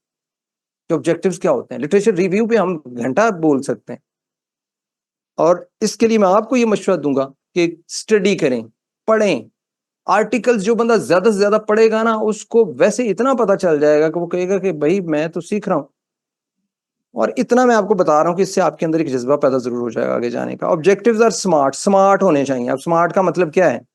स्मार्ट का मतलब ये नहीं कि फिजिकली स्मार्ट होना चाहिए उन्हें। ऑब्जेक्टिव्स आर इनएनिमेट थिंग्स, उनके स्मार्ट होने का मतलब दिस शुड बी स्पेसिफिक, यानी कि स्पेसिफिक जो चीज आप मेजर करने लगे हैं उसके बारे में हो, मेजरेबल, उनको मेजर किया जा सके। मसलन हम कहते हैं बंदा से पता चलेगा कौन कितना डिप्रेस है, और ये कैसे पता चलेगा कि डिप्रेशन है भी किसी को कि नहीं। दूसरी बात, मेरा विटामिन डी लेवल बहुत ज्यादा है, मेरा तो कम है। कम और ज्यादा क्या है? ठीक है, इसकी रेंजेस दी हुई हैं, लेकिन आप उसको मैयर करेंगे तो पता चलेगा ना। इसी तरह डिप्रेशन को कोई बंदा कहेगा परेशानी को कैसे मैयर करना है, जी परेशानी को मैयर करने के टूल भी आ गए। मॉडरेट डिप्रेशन क्या होता है, सीवियर डिप्रेशन क्या है, और मॉडरेट डिप्रेशन क्या है, और सीवियर डिप्रेशन और माइल्ड डिप्रेशन क्या है, आप उसको डिफाइन मैयरेबल बना देते हैं आपकी। इसी तरह अगर आप इनकम की बात करते हैं, हाई इनकम, लो इनकम, ठीक है, तो हाई इनकम क्या है भाई, अगर एक 20,000 वाला बंदा है तो वो 10,000 वाले से ज्यादा उसकी इनकम है। इसको भी हम मैयर करते हैं और उसकी हम ऑपरेशनल डेफिनेशंस बनाते हैं कि भाई हाई इनकम है, इसको कहते हैं। अभी ऑपरेशनल डेफिनेशन भी शायद अभी आएगी। अच्छा ओके, तो ऑब्जेक्टिव्स मैयरेबल, अचीवेबल हो, जो वो मैं अचीव कर सकें। अगर कोई चीज मैयर ही नहीं की जा सकती, हम कहते हैं जी कि हमने तो जी देखना है कि एक जो सूरज और नेपच्यून का या मार्स का आपस में क्या डिफरेंस है, अगर कहीं किसी को नहीं पता तो आप वहां सूरज पे जाएंगे, आपने को काम करना नहीं। हम तो अपने मेडिकल कॉलेज के स्टूडेंट्स को, हमारे यहाँ हमारे जो स्टूडेंट्स हैं अगर वो सुन रहे हैं, तो they are not allowed to leave their hospitals. तो हम तो उनको ये भी नहीं कर सकते कि आप शहर जाके प्रेवलेंस आप देखें या आप नॉलेज एटीट्यूड एंड प्रैक्टिस देख लें हेपेटाइटिस बी सी का अमंग बार्बर्स या जो ब्यूटिशियंस हैं, खवातीन जो काम करती हैं, उनके अंदर देखें नॉलेज। क्योंकि वजह ये कि स्टूडेंट्स जा ही नहीं सकते, कैसे निकलेंगे। तो बाकी कॉलेजेस में ऐसा नहीं है, इसलिए मैं कह रहा हूँ कि जो लोग डेटा ही नहीं जमा कर सकते, अचीवेबल ही नहीं काम, तो वो क्यों कर रहे हैं। लेकिन करना चाहिए, रेलेवेंट होने चाहिए, साफ ज़ाहिर ऑब्जेक्टिव्स रेलेवेंट होने चाहिए अपने टॉपिक और टाइम बाउंड होने चाहिए। आप कितनी देर में के 4th ईयर के स्टूडेंट्स के पास 2-3 महीने होते हैं डेटा जमा करने के, वो कोहोर्ट स्टडी तो नहीं कर सकते, इसके लिए 10 साल चाहिए। सो आपको अपनी स्टडी को सिलेक्ट करने में, अपने ऑब्जेक्टिव सिलेक्ट करने में, अपना टॉपिक सिलेक्ट करने में you have to be very clever, और आपको पता होना चाहिए कि आप क्या कर रहे हैं। अच्छा जी, ये हमारे ऑब्जेक्टिव्स हो गए। ऑब्जेक्टिव्स को कैसे नरेट करते हैं ये भी मैंने आपको बताया, to determine, to evaluate, to know, to calculate, to measure, to compare, to understand. आप इस तरीके से अपने ऑब्जेक्टिव्स लिखेंगे। अगेन आप पढ़ें, अगर आपको आज के लेक्चर से कोई ऐसी कोई वो पैदा हो जो कि ट्रिगर हो आपके लिए to know more, to go ahead with this, तो हम इसको जारी रखेंगे। अदरवाइज साइनॉप्सिस पे भी आप देख लें कितना टाइम लग रहा है just to talk about synopsis. अभी हम प्रपोजल पे बात नहीं कर रहे, लेकिन प्रपोजल के अंदर ये बहुत सारी चीजें शामिल हैं। ये ज़हन में रखें कि साइनॉप्सिस पूरी की पूरी प्रपोजल में है, इसलिए आप इसको ये ना समझिए कि प्रपोजल का इससे कोई ताल्लुक नहीं। अच्छा जी, अब आगे बात, ये थोड़ा सा डिफरेंस आपको पता होना चाहिए कि एम, गोल और ऑब्जेक्टिव्स क्या होते हैं। ये वैसे ही मैं बता रहा हूँ, बहुत सारे लोग फंसे होते हैं, गोल क्या है जी, एम क्या है, ऑब्जेक्टिव क्या है। अच्छा, गोल जो है ना वो भी मैं आपको बताऊं, एम क्या हो सकता है। आपने सस्टेनेबल डेवलपमेंट गोल्स तो पढ़े होंगे जो 4th ईयर के स्टूडेंट्स हैं, जिसके अंदर पॉवर्टी आ जाती है, एजुकेशन है, हेल्थ है। आप देखें जी, पॉवर्टी है तो एजुकेशन है, हेल्थ है तो हेल्थ के अंदर तो बहुत सारी चीजें आ जाती हैं। और ये भी रखें कि ये वो रिलेटिव टर्म्स है। गोल एम भी हो सकता है और एम गोल भी हो सकता है। अलबत्ता ऑब्जेक्टिव जो है वो गोल और एम नहीं हो सकते। एम और गोल आपस में चेंज हो सकते हैं, लेकिन कॉन्सेप्ट क्लियर होना चाहिए कि एम क्या होता है और गोल क्या होता है। लेकिन एक टाइम में एक एम जिसको हमने तय कर लिया वो एम ही रहेगा, गोल गोल रहेगा। मैं आपको इसकी मिसाल दे रहा था, जो सस्टेनेबल डेवलपमेंट गोल्स हैं उसमें लिखा हुआ है कि हेल्थ इंप्रूव करना या बच्चों की एजुकेशन पे काम करना। आप देखिए, बच्चों की एजुकेशन इंप्रूव करना एक एम है आपका, बहुत बड़ा एक काम है, एम है। To strengthen your country is aim, to make your income high is aim, to have a very good career, financial aim, to have a very good medical career is your aim. अब गोल क्या है? गोल ये है कि आप कह रहे हैं मैंने डॉक्टर बनना है। अब ये देखें, डॉक्टर बनेंगे तो गोल है मैं डॉक्टर बनूंगा और फिर मेरा जो है ना, मेरी अगली लाइफ बड़ी बेहतर होगी और मेरा एम ये है कि मैं एक बेहतर फाइनेंशियल कैरियर करूं। उसके अंदर डॉक्टरी एक गोल है जो मैं अचीव करूंगा और मेरा एम अचीव होगा। अब गोल हो गया डॉक्टरी, तो ऑब्जेक्टिव्स क्या है? मैं 1st ईयर पास करूं, 2nd ईयर पास करूं, 3rd ईयर, 4th ईयर पास करूं, मैं पढ़ाई अच्छी करूं, मैं अपनी वो जो है ना सेहत का ख्याल रखूं ताकि मैं पढ़ सकूं, मेरे अपने टीचर्स के साथ अच्छी वर्किंग रिलेशनशिप हो, मैं घर में अपनी नींद पूरी करूं। ये सारे के सारे मेरे ऑब्जेक्टिव्स हैं जो कि मुझे गोल की तरफ लेके जा रहे हैं और ये सारे मेजरेबल होने चाहिए। गोया कि objectives lead to your goal and goal leads to your M.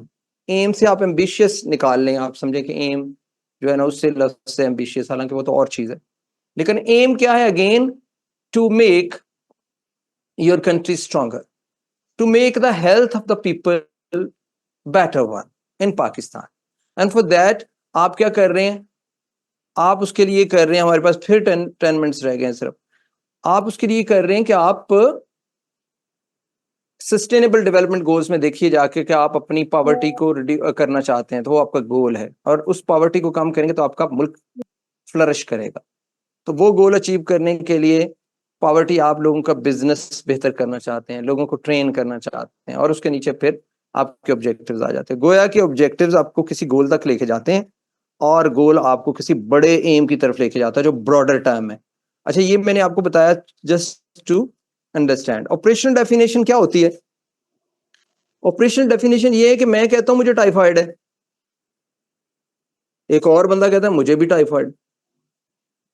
अब टाइफाइड को आपको पता है, एंटेरिक फीवर को पिछले दिन उन्होंने टाइफाइड को भी कहा कि ये भी फजूल है, और उन्होंने कहा कि विडॉल भी फजूल है, और उन्होंने कहा जी कल्चर के ऊपर सिर्फ होगा। तो ऑपरेशनल डेफिनेशन कल्चर की होगी। अगर एक बंदे ने ऑपरेशनल डेफिनेशन टाइफाइड की बनाई हुई है, तो फिर टाइफाइड जिन जिनका पॉजिटिव होगा वो सारी टाइफाइड डिक्लेयर होंगे जैसे पहले होते थे। लेकिन if your operational definition is कि we will see the culture, फिर कल्चर के ऊपर होगा। कल्चर में भी आगे बड़ी वैरायटी हो सकती है कि कितने पर वो क्यूबिक है, पतने कितने हैं, वो उसको छोड़ देते हैं। अभी हम थोड़ा नैरो रखते हैं अपने आप। इसी तरह आयरन डेफिशिएंसी एनीमिया डेफिनेशन क्या है?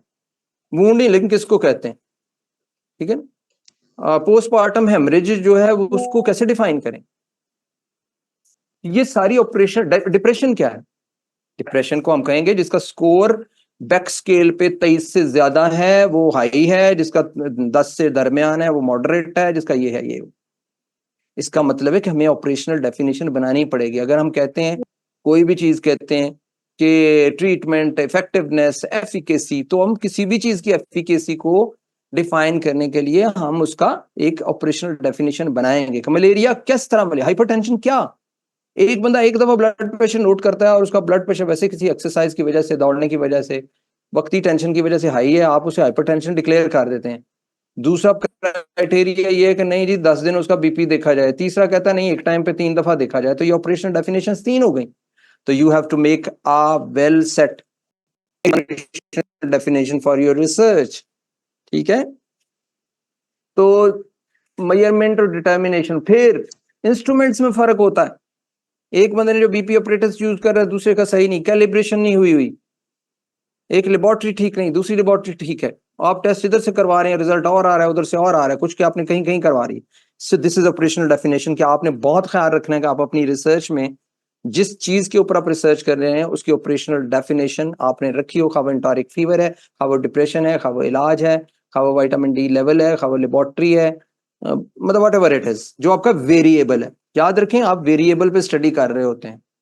आपके वेरिएबल्स हैं, ब्लड प्रेशर आपका variable, salt intake variable, depression variable, anxiety variable, आपकी एज वेरिएबल, आपकी हाइट वेरिएबल, आपका वेट वेरिएबल, आपका कलर वेरिएबल, आपकी आई साइट वेरिएबल, ये सब वेरिएबल्स हैं। Variable is an entity which change its value from person to person. For different persons वो change करती है। वो मेज भी हो सकता है वेरिएबल, मेज की लेंथ। और याद रखें, जो रिसर्च में पॉपुलेशन सिर्फ बंदों को नहीं कहते। If we are working on tables तो वो भी है। अगर I am working on air conditioner जो लगे हुए हैं पूरे कॉलेज के अंदर, तो दे आर माई पॉपुलेशन। अच्छा जी, आगे ऑपरेशन डेफिनेशन के बाद हाइपोथेसिस आ जाती है। Hypothesis not always there in synopsis, लेकिन मैंने कोई टॉपिक आपके लिए रहने नहीं दिया ताकि आपको समझ आ जाए।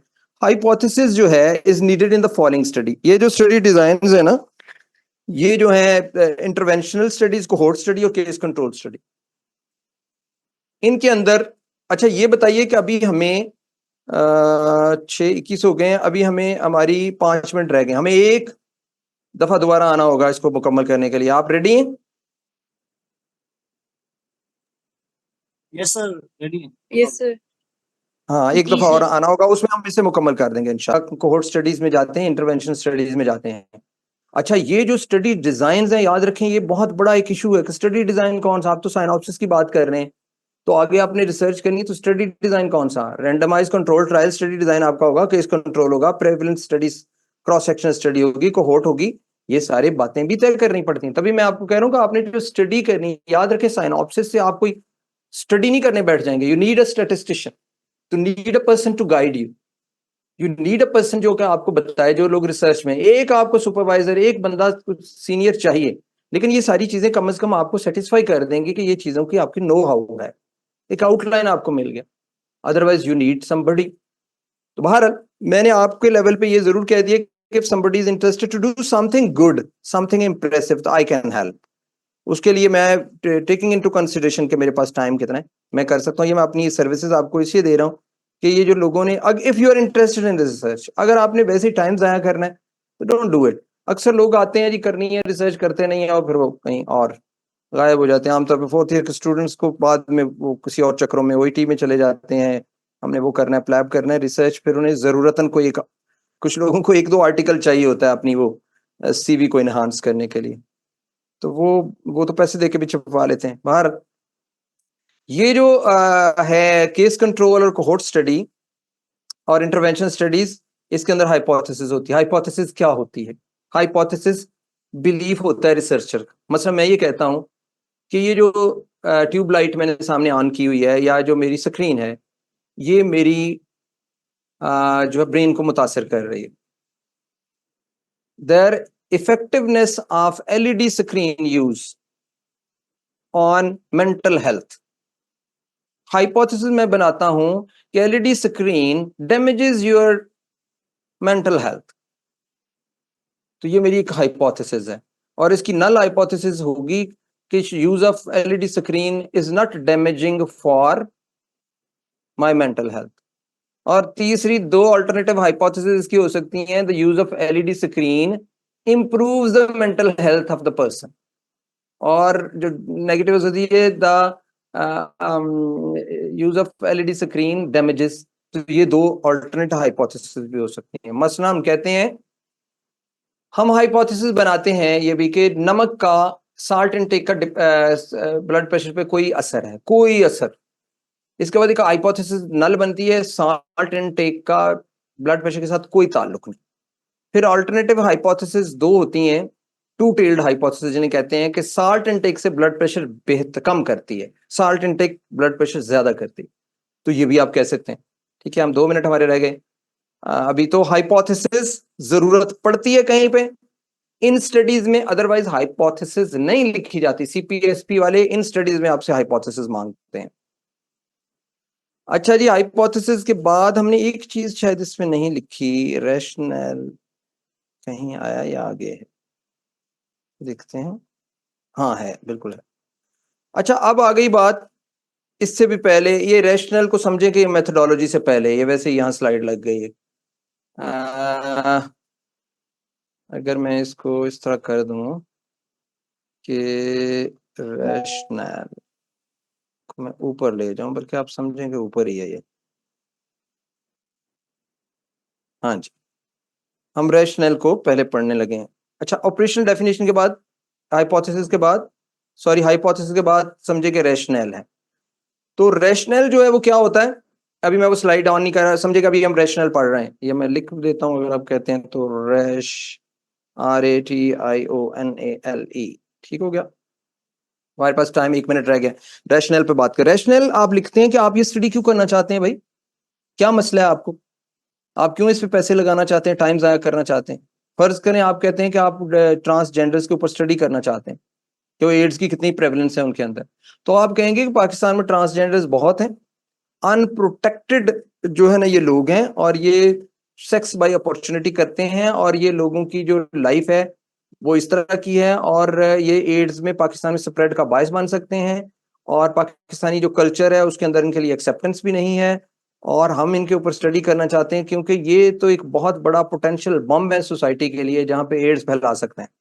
या आप कहते हैं ये जो चर्सी हैं, सब्सटेंस यूज वाले, उन पे आप रिसर्च कर रहे हैं, तो आप कहेंगे पाकिस्तान में इतने % यूथ जो है वो ड्रग एडिक्ट है, और इतने % लोग जो है इंट्रावीनस ड्रग यूजर्स हैं, और ये एक ही सिलेंडर के साथ सारे ये काम करते हैं, और पाकिस्तान में कोई मैयर्स नहीं है, हाइजीन कुछ नहीं है, एड्स फैल रही है। इसलिए हम ड्रग एडिक्ट्स पे, सब्सटेंस अब्यूजर्स पे, सब्सटेंस यूज करने वालों पे, ये सब्सटेंस अब्यूज डिसऑर्डर पे हम रिसर्च कर रहे हैं। ये हमारा रैशनल है, क्योंकि पाकिस्तान मुतासर होने वाला है, हमारी सोसाइटी को का प्रॉब्लम है।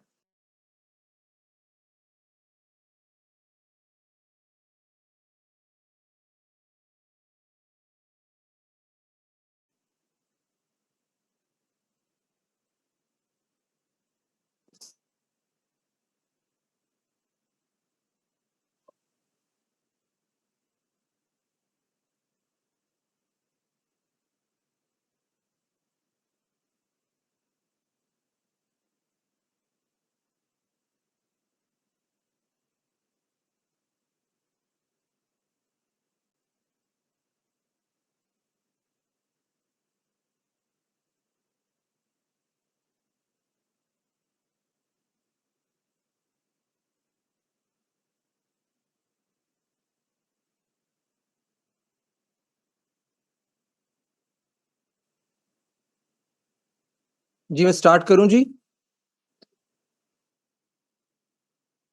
Sure, sir. Yes, sir. अच्छा, we were talking about rationale. Rationale का मतलब है justification of your study. You will have to provide the data. You will have to take your reader into confidence that the problem is very crucial.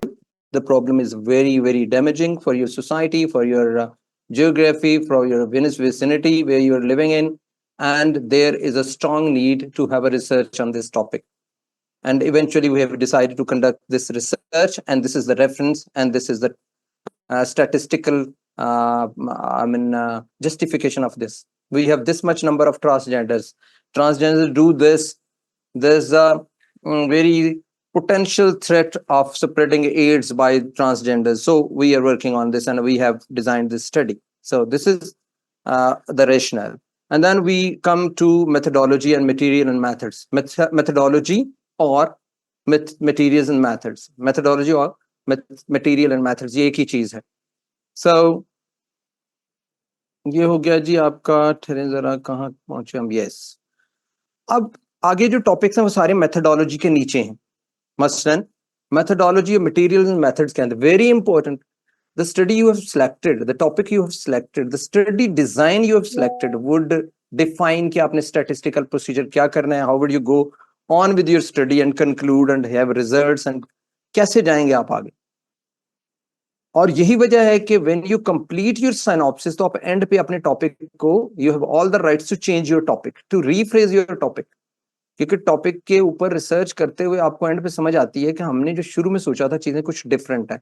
सो जो clever लोग हैं वो at the end अपने topic को दोबारा change कर रहे हैं. Again we are not talking about proposal. Proposal में आपको टॉपिक दिया हुआ है. You have been asked to work on it.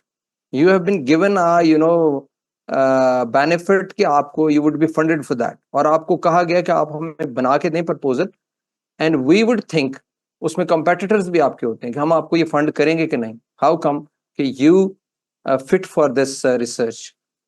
ठीक है जी. तो मेथोडोलॉजी होगी. मेथोडोलॉजी के अंदर we are now talking about study design, the very important. अब ये जो स्टडी डिजाइन कहाँ गया? हाँ, मेथोडोलॉजी में आपने स्टडी डिजाइन बताना है. स्टडी डिजाइन ही बहुत अहम है. बेसिकली स्टूडेंट्स या जो रिसर्चर यही कंफ्यूज होता है कि मैंने करना क्या है. अगर आप 20 साल तक किसी चीज का इफेक्ट देख रहे हैं, आप कहते हैं कि हम देखना चाहते हैं कि ये जो इंसुलेशन जहां पे नहीं होती और रेडियोलॉजी डिपार्टमेंट्स हैं, तो वहां पे जो वर्क करने वाले रेडियोलॉजी के टेक्नीशियंस हैं उनकी सेहत पे क्या असर पड़ता है. मेरा ख्याल है कि जिससे कि प्लास्टिक एनीमिया हो जाता है जो रेडिएशन से, या कुछ और कैंसर्स भी होते हैं. तो हम उसको अगले 10 साल तक स्टडी कर रहे हैं. रिस्क फैक्टर क्या है? To work in non insulated radiology department. Hazard क्या है? कोई डिजीज हो जाती है, प्लास्टिक एनीमिया हो जाता है. हम इस रिस्क फैक्टर का ये प्लास्टिक एनीमिया के होने पे या के साथ इसका रिलेशनशिप देखना चाह रहे हैं, और अगले 10 साल स्टडी करनी है हमें.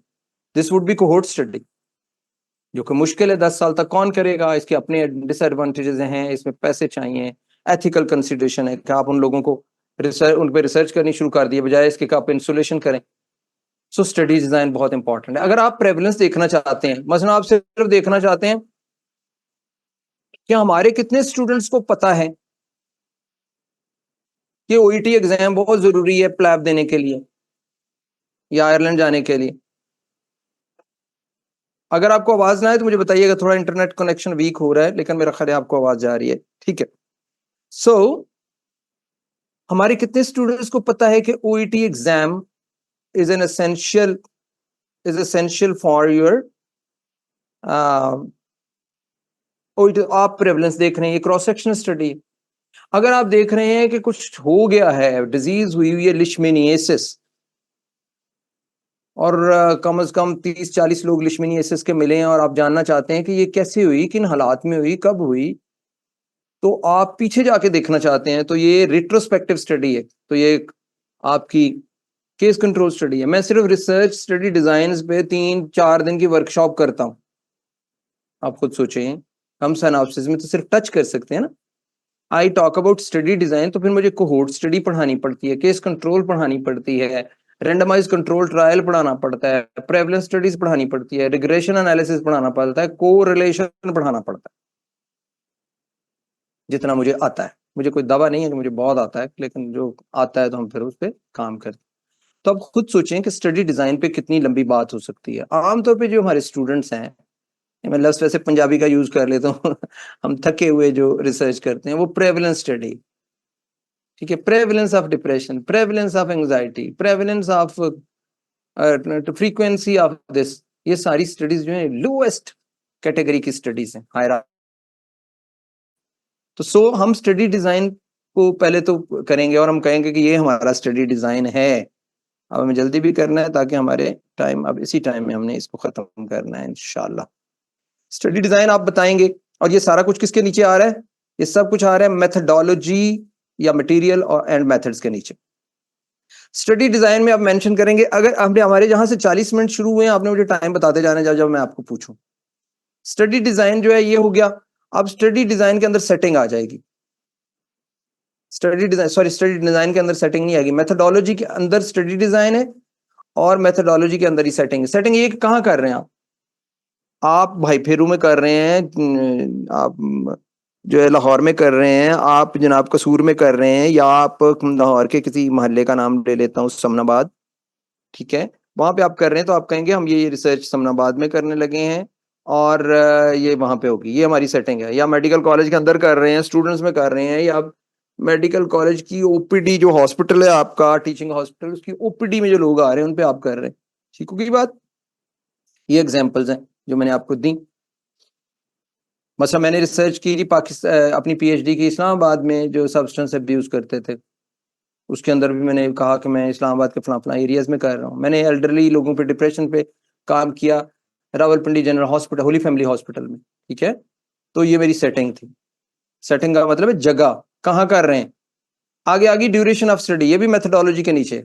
आप स्टडी कितने दिन करेंगे? 4th ईयर के स्टूडेंट्स बेचारे 3 महीने करते हैं, कोहोर्ट स्टडी 10 साल चलती है। तो स्टडी कितने दिन करेंगे, डेट्स लिखेंगे आप। हम अक्टूबर 10 से अक्टूबर 10 अक्टूबर 2024 से 10 अक्टूबर 2025 तक करेंगे, तो 1 साल की होगी। और अगर आपने 3 महीनों में करनी है तो कौन सा बड़ा तीर हम मारेंगे साहब, जरा स्टडी भी वैसी ही होगी। या पीएचडी में 5-5 साल स्टडी चलती है। अच्छा, मैं आपको डिस्करेज नहीं कर रहा, मैं आपको बता रहा हूं कि भाई क्या करना है। जो लोग बड़ा काम करना चाहते हैं उनको नहीं इससे गर्ज कि मैं 4th ईयर में finally, they start their work, ठीक है, वो बड़े लेवल का काम करते हैं और वो कर गुजरते हैं। अच्छा जी, मैं इसी कह रहा हूँ कि आप लोग रिसर्च कमेटी आपने बनाई हुई है इतने मेडिकल कॉलेजेस में, तो आई सपोज कि आप सब लोग बहुत इंटरेस्टेड हैं, इसलिए मैं थोड़ा ज्यादा इन्वॉल्व होकर बात कर रहा हूँ। ये तो क्लास में बड़ा मसला हो जाता है, लोग ऐसे ही सुन रहे होते हैं कुछ में। सैंपल साइज, अभी भी लोग आ रहे हैं। अच्छा जी, सैंपल साइज ये है कि how many patients will be included, आपका सैंपल साइज कितना है। अब आप ये भी कहेंगे हमें कैसे पता है जी सैंपल साइज का? सैंपल साइज को कैलकुलेट किया जाता है। जो आप स्टडी करेंगे, जो स्टडी डिजाइन होगा, उसकी रिक्वायरमेंट सैंपल साइज कैसे डिजाइन करना। लेवल पे सैंपल साइज डिजाइन फार्मूला आ रहा वजह ये कि वो तो और कॉम्प्लिकेशंस है, लेकिन सैंपल साइज को रैंडमाइज कंट्रोल ट्रायल के लिए कैसे मेजर करना है स्टडी, ये सब के लिए हम देखते हैं स्टडीज पे एरर देखते हैं, कितने परसेंट कॉन्फिडेंस लेवल है, 95%, 98%, वो पी वैल्यू हमने क्या रखनी है। तो ये सारे स्टैटिस्टिकल प्रोसीजर, इनके ऊपर एक एक लेक्चर की जरूरत। लेकिन सैंपल साइज 10 हैं, 20 हैं, 40 हैं, 200 हैं। आमतौर पे हम क्या करते हैं, convenient consecutive convenient sample prevalence study हम करते हैं 4th ईयर में। हमारे हॉस्टल में क्या है, अपनी कैसे कलेक्ट करना है, क्या सिंपल रैंडम सैंपलिंग करेंगे, सिस्टमिक रैंडम सैंपलिंग करेंगे, प्रोबेबिलिटी सैंपलिंग करेंगे, नॉन प्रोबेबिलिटी सैंपलिंग करेंगे, कैसे सैंपल लेंगे, एक बंदा छोड़ के लेंगे, लॉटरी मेथड के जरिए लेंगे, जो आ जाएगा वो ले लेंगे, जो आ जाएगा वो ले लेंगे, उसे कहते हैं consecutive convenient sampling. Simple random का मतलब ये है कि आपको कहा गया है कि क्लास के 500 स्टूडेंट्स पे रिसर्च करनी है, आपने सैंपल लिया है, या 100 में से आपने 100 बंदे हैं तो उन पे रिसर्च करनी, 10 का आपने सैंपल लिया है, तो अब आपने 10 कैसे लेने हैं? आप लॉटरी मेथड के जरिए 10 चुन लेंगे, या आप फ्रेम लेंगे, पूरे रजिस्टर लेंगे और हर 10वें बंदे को ले लेंगे, तो 10 100 में से 10 हो जाएंगे। इसको कहते हैं सैंपलिंग टेक्निक।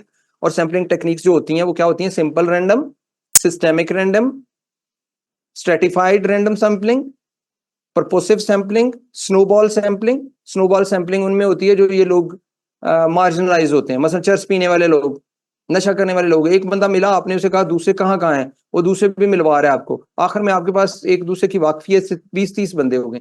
इसको स्नोबॉल इसलिए कहते हैं कि स्नोबॉल नीचे पहाड़ से गिरता है, साथ उसके स्नो और जमा होती जाती है और नीचे आके वो बड़ा बॉल बन जाता है। मेरी टेक्निक भी स्नोबॉल सैम्पलिंग, ठीक होगी बात। तो स्नोबॉल सैम्पलिंग इन लोगों में होती है। जैसे कि हम डाइवोर्सीज में कोई रिसर्च करना चाहते हैं तो कोई लोग नहीं आएंगे, एक डाइवोर्सी कहेगी कि मेरी एक सहेली है वो भी डाइवोर्सी है, या मेरा एक दोस्त है वो डाइवोर्सी है। तो आमतौर पे इस तरह एथिकल कंसिडरेशंस भी होती हैं जिसके अंदर लोग आप नहीं करते। सैम्पलिंग टेक्निक भी मैंने आपको बता दी है। डेटा एनालिसिस प्रोसीजर, अब आपने डेटा जमा कर लिया हुआ है, डेटा जमा करके अब आपने स्टैटिस्टिशियन की मदद से या खुद आपने एसपीएसएस पे या एक्सेल पे डेटा को करना है। रेलेवेंट डिटेल्स कौन से सॉफ्टवेयर पे आप कर रहे हैं वो बता रहे हैं, और डिस्क्रिप्टिव स्टैटिस्टिक्स कर रहे हैं, टेस्ट ऑफ सिग्निफिकेंस लगाने लगे हैं। कौन सा टेस्ट आप लगाने लगे हैं? काई स्क्वायर लगाने लगे हैं, क्यों लगाने लगे हैं? अनोवा लगाने लगे हैं, एनालिसिस ऑफ वेरिएंस उसे कहते हैं, क्यों ये टेस्ट लगाने लगे? इस साइनॉप्सिस में आप देखें, हमने कोई टॉपिक तो चुना नहीं, इसलिए हम नहीं कह सकते कि हम इस वक्त कौन सा टेस्ट लगाएंगे, क्योंकि हमें तो पता ही नहीं। हम तो अभी बात कर रहे हैं साइनॉप्सिस की। अगर हम एक बात कर रहे होते कि एक स्टडी के ऊपर बात कर रहे होते तो फिर हम उसमें देखते कि उसके अंदर क्या क्या टेस्ट लगेंगे। अनोवा लग रहे हैं, टी टेस्ट लग रहा है, जी टेस्ट लग रहा है, पेयर टी टेस्ट है, अनपेयर टी टेस्ट है, या एनालिसिस ऑफ वेरिएंस है, काई स्क्वायर है, जी टेस्ट है। ये हम डिसाइड करेंगे अपने स्टडी डिजाइन को देखते हुए। ठीक हो गया जी। डेटा एनालिसिस हो गया। और data collection procedure, data collection कैसे करनी है? वैसे डेटा एनालिसिस बाद में होगा, डेटा कलेक्शन पहले होगी। ये स्लाइड थोड़ी आगे पीछे होगी। डेटा कलेक्ट कैसे करना है? डेटा हम कलेक्ट करेंगे, हमारे पास क्वेश्चनेयर होंगे, ठीक है। रिसर्चर कैसे डेटा कलेक्ट करेगा? लिखेगा साइनॉप्सिस में कि हम ये वेरिएबल्स टच करेंगे, हम डेमोग्राफी देखेंगे, लोगों की इनकम देखेंगे, जेंडर देखेंगे, एज देखेंगे, फिर हम देखेंगे कि वो कहाँ रहते हैं, फिर वेरिएबल्स में हम उन्हें नोट करना चाहते हैं कि एड्स है, कितनों को है, किसको है एड्स की हमारे पास वो होगी HIV पॉजिटिव की एक, अगर हम ट्रांसजेंडर्स पे काम कर रहे हैं ऑपरेशनल डेफिनेशन होगी, और उसके जरिए हम करेंगे और डेटा कलेक्ट कर लेंगे हम। डेटा कलेक्ट करने के बाद एक परफॉर्मा या क्वेश्चनर होगा। कुछ चीजें ऐसी भी होती हैं जैसे कि आप स्टूडेंट्स में देख रहे हैं स्लीपिंग पैटर्न, कितना सोते हो, कितनी देर आप स्क्रीन यूज करते हैं, कितनी देर आपकी मोबाइल यूज है, खाना किस टाइम पे खाते हैं, एक्सरसाइज कब करते हैं। तो इसके लिए क्वेश्चनर आप देते हैं जिसको परफॉर्मा कहते हैं, और इसको कहते हैं डेटा कलेक्शन प्रोसीजर, और ये जो परफॉर्मा है इसको कहते हैं data collection tool. Sample selection, हाँ जी। अब आपने जिन लोगों को किया है उनमें आपने क्राइटेरिया क्या रखा है, इंक्लूजन क्राइटेरिया क्या है और एक्सक्लूजन क्राइटेरिया क्या है आपके सैंपल का। आपने किन लोगों को लिया और किन को नहीं लिया। फर्ज करो कि मैं डिप्रेशन के मरीज देना चाहता हूं, तो मैं डिप्रेशन के मरीज ले रहा हूं तो मैं ये कहूंगा कि मैंने वो सारे लोग लिए जिनको डिप्रेशन था। अब एक्सक्लूजन क्राइटेरिया में ये नहीं लिख सकता कि मैंने उन सारे लोगों को छोड़ दिया जिनको डिप्रेशन नहीं था। याद रखें ये म्यूचुअली एक्सक्लूसिव होने चाहिए। मेरी तरफ थोड़ा शोर भी आना शुरू हो जाएगा आपको। ये म्यूचुअली एक्सक्लूसिव होने चाहिए, यानी कि जिस चीज का इंक्लूजन क्राइटेरिया में डिस्कस हो गया है वो एक्सक्लूजन में नहीं होगा। मैं ये कहूंगा कि मैंने सारे डिप्रेशन के मरीज लिए ट्रांसजेंडर इंक्लूजन क्राइटेरिया में, और मैं ये कहूंगा कि मैंने जो साइकोटिक पेशेंट थे या जिनको कोई सिंड्रोम थी या सिस्टेमिक डिजीज थी उनको छोड़ दिया। मैं ये नहीं कहूंगा कि मैंने डिप्रेशन वाले ले लिए और जिनको डिप्रेशन नहीं था मैंने उनको एक्सक्लूड कर दिया, क्योंकि मैं एक ही बात दोनों चीजों में कह रहा हूं।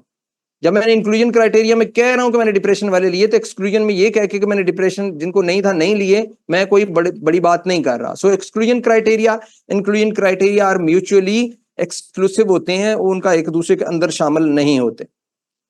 डेटा एनालिसिस प्रोसीजर, कौन सा सॉफ्टवेयर यूज किया, ये मेरा ख्याल स्लाइड 2 दफा यूज हुई है। कौन सा सॉफ्टवेयर यूज किया और कैसे यूज किया, और उसके अंदर कौन कौन से वेरिएबल्स थे हमारे, फिर हमारे रिजल्ट्स आ जाएंगे कि हमारे रिजल्ट्स क्या आए। अच्छा, ये रिजल्ट्स भी आपके साइनॉप्सिस में शामिल नहीं है।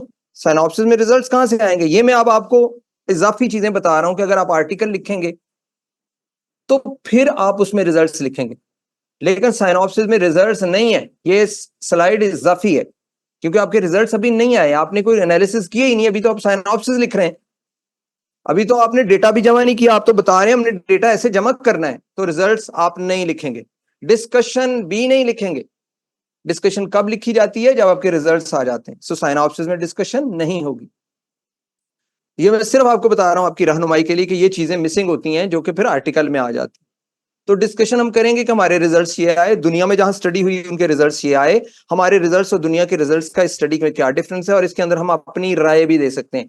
Discussion is the only portion of your article, not synopsis, where you can share your own ideas, not in literature review, not in introduction, just in discussion you can share your ideas without reference, और बाकी चीजें आप reference से बताएंगे कि हमारी study में ये हुआ और बाहर ये हुआ। कितना टाइम रह गया जी मुझे बताइए?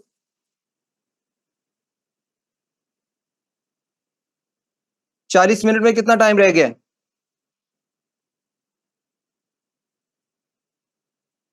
कोई नहीं बोल रहा सर 1 मिनट में बताता हूँ है। सर। 6:43 सर, 1 मिनट सबर है। कितने मिनट्स? सर 1 सेकंड में बताता हूँ। Sir, we have like 20 minutes.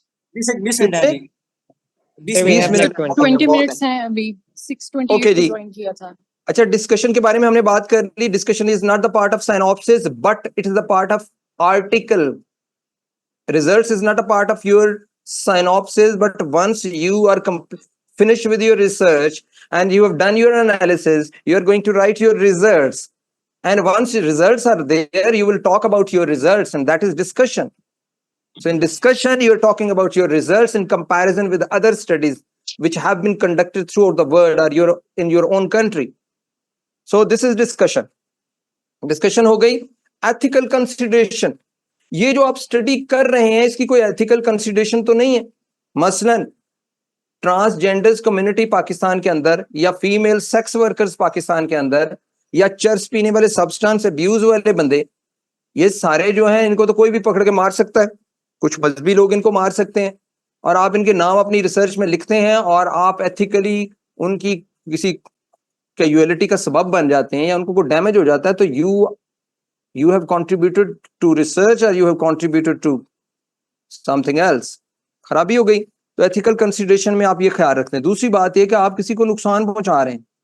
आपने 4th ईयर के स्टूडेंट्स ने पढ़ा होगा, नॉन मेलिफिशेंस, नुकसान नहीं पहुंचाना, बेनिफिशेंस, फायदा पहुंचाना, ऑटोनॉमी, रिस्पेक्ट, कॉन्फिडेंशियलिटी, किसी की बात नहीं बतानी। अब जैसे मैं करता हूं तो मैं फैमिली काउंसलिंग करता हूं तो रिलेशनशिप इश्यूज पे मैं एक कपल की बातें दूसरे को बता दूं, इस हद तक कॉन्फिडेंशियलिटी होती है। और उसकी एग्जांपल मैं अपनी लाइफ से देता हूं। A female who died, she was wife of somebody, साहबजारे। तो वो दोनों मियां बीवी मेरे पास Salma and Kafeel medical centre यहाँ पे काउंसलिंग के लिए आते थे, और दोनों को नहीं पता था कि वो मेरे पास आ रहे हैं। मतलब एक को नहीं पता था कि दूसरे का, सॉरी। तो कभी भी नहीं, she the female died, I never told उसके हस्बैंड को कि भाई आपकी वाइफ मेरे पास आती रही है। This is confidentiality. काउंसलिंग के लिए वो नहीं चाहती थी तो नहीं चाहती थी, फौत हो गई, लेकिन मैं बताऊंगा नहीं, उसका हस्बैंड अभी भी आता है। तो कॉन्फिडेंशियलिटी, कोई बंदा अपना नाम नहीं बताना चाहता, अपनी बात छुपाना चाहता है, उसकी ऑटोनॉमी है। बाहर के मुल्कों में तो एथिकल कंसिडरेशन ये भी है कि कोई बंदा मरना चाहता है तो उसे मार दें, अगर उसकी डिसीजन है। बाहर उसको यूथनेसिया कहते हैं, मेर्सी किलिंग भी आप लोग कहते हैं उसको आम लफ्जों में। So leave it. Ethical consideration, आपने किसी के जाके उसे कहा कि आए जी, और आपने जाके तो उसे कहा कि अंदर चलें, अंदर जाके आपने तो उसे कहा मैंने सैंपल लेना है जी आपका, जाके आप उसके स्किन का एक पोर्शन जो है ना कट कर लेते हैं स्किन का टेक्सचर जानने के लिए। बहुत सारी स्टडीज हैं जहाँ स्किन लेनी पड़ती है, इजाजत आपने ली नहीं उसकी। आप उसकी कॉन्सेंट लेंगे, वर्बल कॉन्सेंट, रिटन कॉन्सेंट, और इसको कहते हैं इनफॉर्म। आपकी रिसर्च की वजह से उसकी बदनामी हो गई, उसने किसी को नहीं बताना था। कई बातें जो एथिकल कंसिडरेशन में आती हैं आप उसको क्लियर करते हैं कि वो नहीं है। आप अपनी साइनॉप्सिस में एथिकल कंसिडरेशन लिख सकते हैं, लेकिन ये रिक्वायर्ड नहीं। लिख सकते हैं, इस पर कोई एतराज भी नहीं है, लेकिन पब्लिश आर्टिकल में बहुत सारे जर्नल्स मांगते हैं, बहुत सारे जर्नल्स नहीं मांगते। लेकिन आपको कोई आर्टिकल पब्लिश करवाने के बाद के लिए अपने कॉलेज के एथिकल रिव्यू बोर्ड से इजाजत लेनी पड़ती है। This is ethical consideration. Ethical consideration पे सिर्फ 4 दिन पीएचडी में हम लेक्चर सुनते रहे हैं, पता नहीं कितने, और फिर उसके पूरा, बल्कि ये कहना चाहिए पूरा हमारा कोर्स था। सो एथिकल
शहर के अंदर।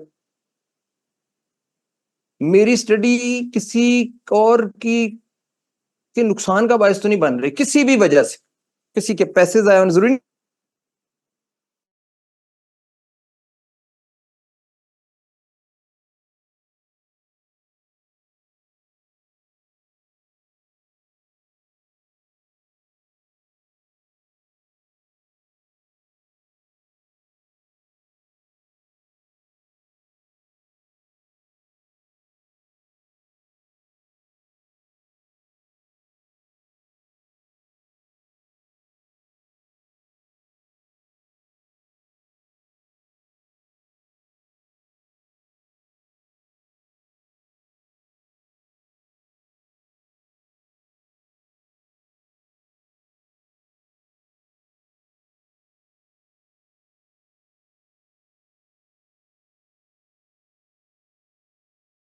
ये रेफरेंसेस अलग है। ये चीज आपने डेटा कलेक्शन इंस्ट्रूमेंट, ये सिर्फ आपके लिए इंस्ट्रक्शन है कि डेटा कलेक्शन इंस्ट्रूमेंट साथ लगाना होता है। डिप्रेशन का टूल किस पे डिप्रेशन देख रहे हैं? क्वेश्चनर कौन सा था आपका जो लोगों को आपने फिल करने के लिए दिया?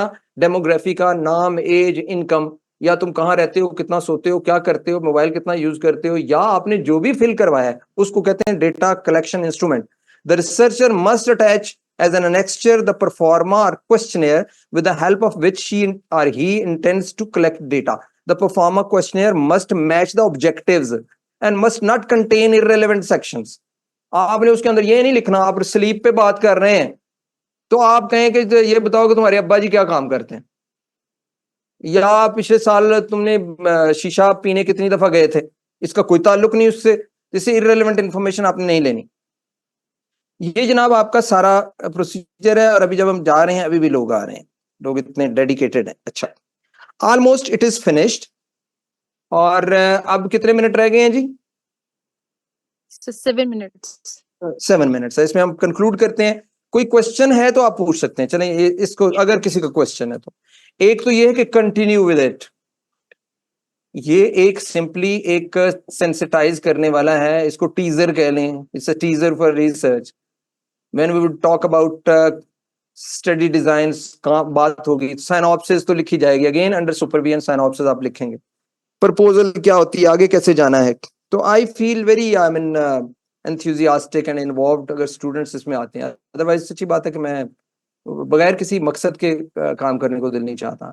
If you have attend something from this, if there is I prove to be bit useful for you, तो we can continue with it। लेकिन आपको ये लगेगा कुछ लोगों को कि भाई ये तो बहुत थोड़ा हमें मिला है, तो इतने टाइम पे आप देख लीजिए कि एक टॉपिक जिसके लिए आप मुझे सोच रहे थे कि आपको आधा घंटा पौना घंटा दें सर को, तो ये इतना टाइम पे भी हम इतना डिस्कस किया है। अदरवाइज अगर हम आगे ये कर सकते थे कि हम आर्टिकल्स उठाते, उनको हम लाइन वाइज देखते और हर चीज पे बहुत ज्यादा मजीद एक्सटेंडेड डिस्कशन होती। लेकिन अगेन दिस इज साइनॉप्सिस। कुछ चीजें इसके अंदर मैंने ऐड की जो कि आर्टिकल में ऐड करते हैं, जैसे रिजल्ट्स और डिस्कशन इसमें नहीं होते, रिकमेंडेशंस नहीं होती। और कुछ चीजें ऐसी भी हैं, कोई लोग मांगते हैं कुछ नहीं मांगते। हाइपोथेसिस कई दफा नहीं शामिल लोग करते, रैशनल होना चाहिए। और ये साइनॉप्सिस थी। साइनॉप्सिस और प्रपोजल में मैंने डिफरेंस आपको बताया। और फिर आगे थीसिस और डिसर्टेशन क्या होते हैं, वो बड़ी चीजें होती हैं। लेकिन प्रपोजल एक बड़ी डॉक्यूमेंट होती है और प्रपोजल भी छप जाता है। प्रपोजल जो है उसको भी रिजल्ट से पहले, रिसर्च कंडक्ट करने से पहले लोग प्रपोजल छपवा देते हैं। आप में से कोई कुछ कहना चाहता है तो प्लीज कहिए इससे पहले कि वी फिनिश इट।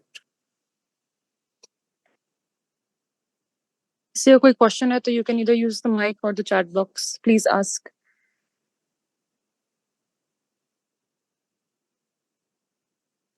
और इसके अलावा sir I would like to mention कि हम इस वर्कशॉप के बाद, कल के दिन के बाद, we would make research groups.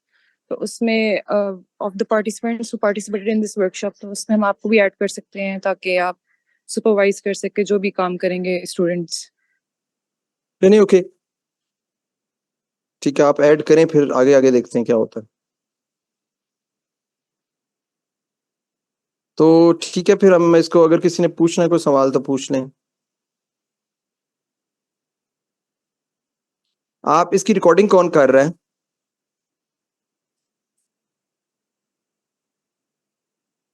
Ji,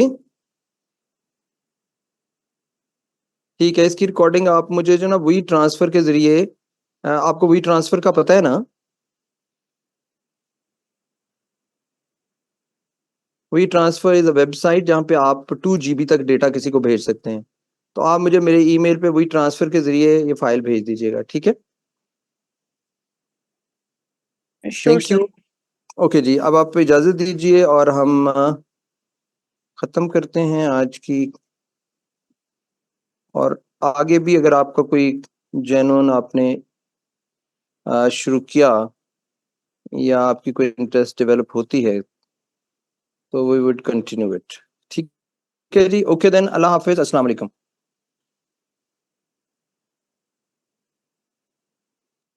okay sir, thank you अल्लाह सर। हाफिज सर। जज़ाकल्लाह सर, बहुत शुक्रिया।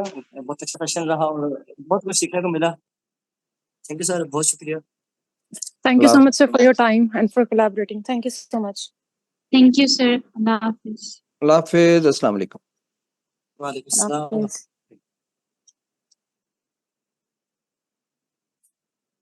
ठीक है, मिला मीटिंग क्लोज कर दें आप। All right. या कुछ अनाउंस करना है?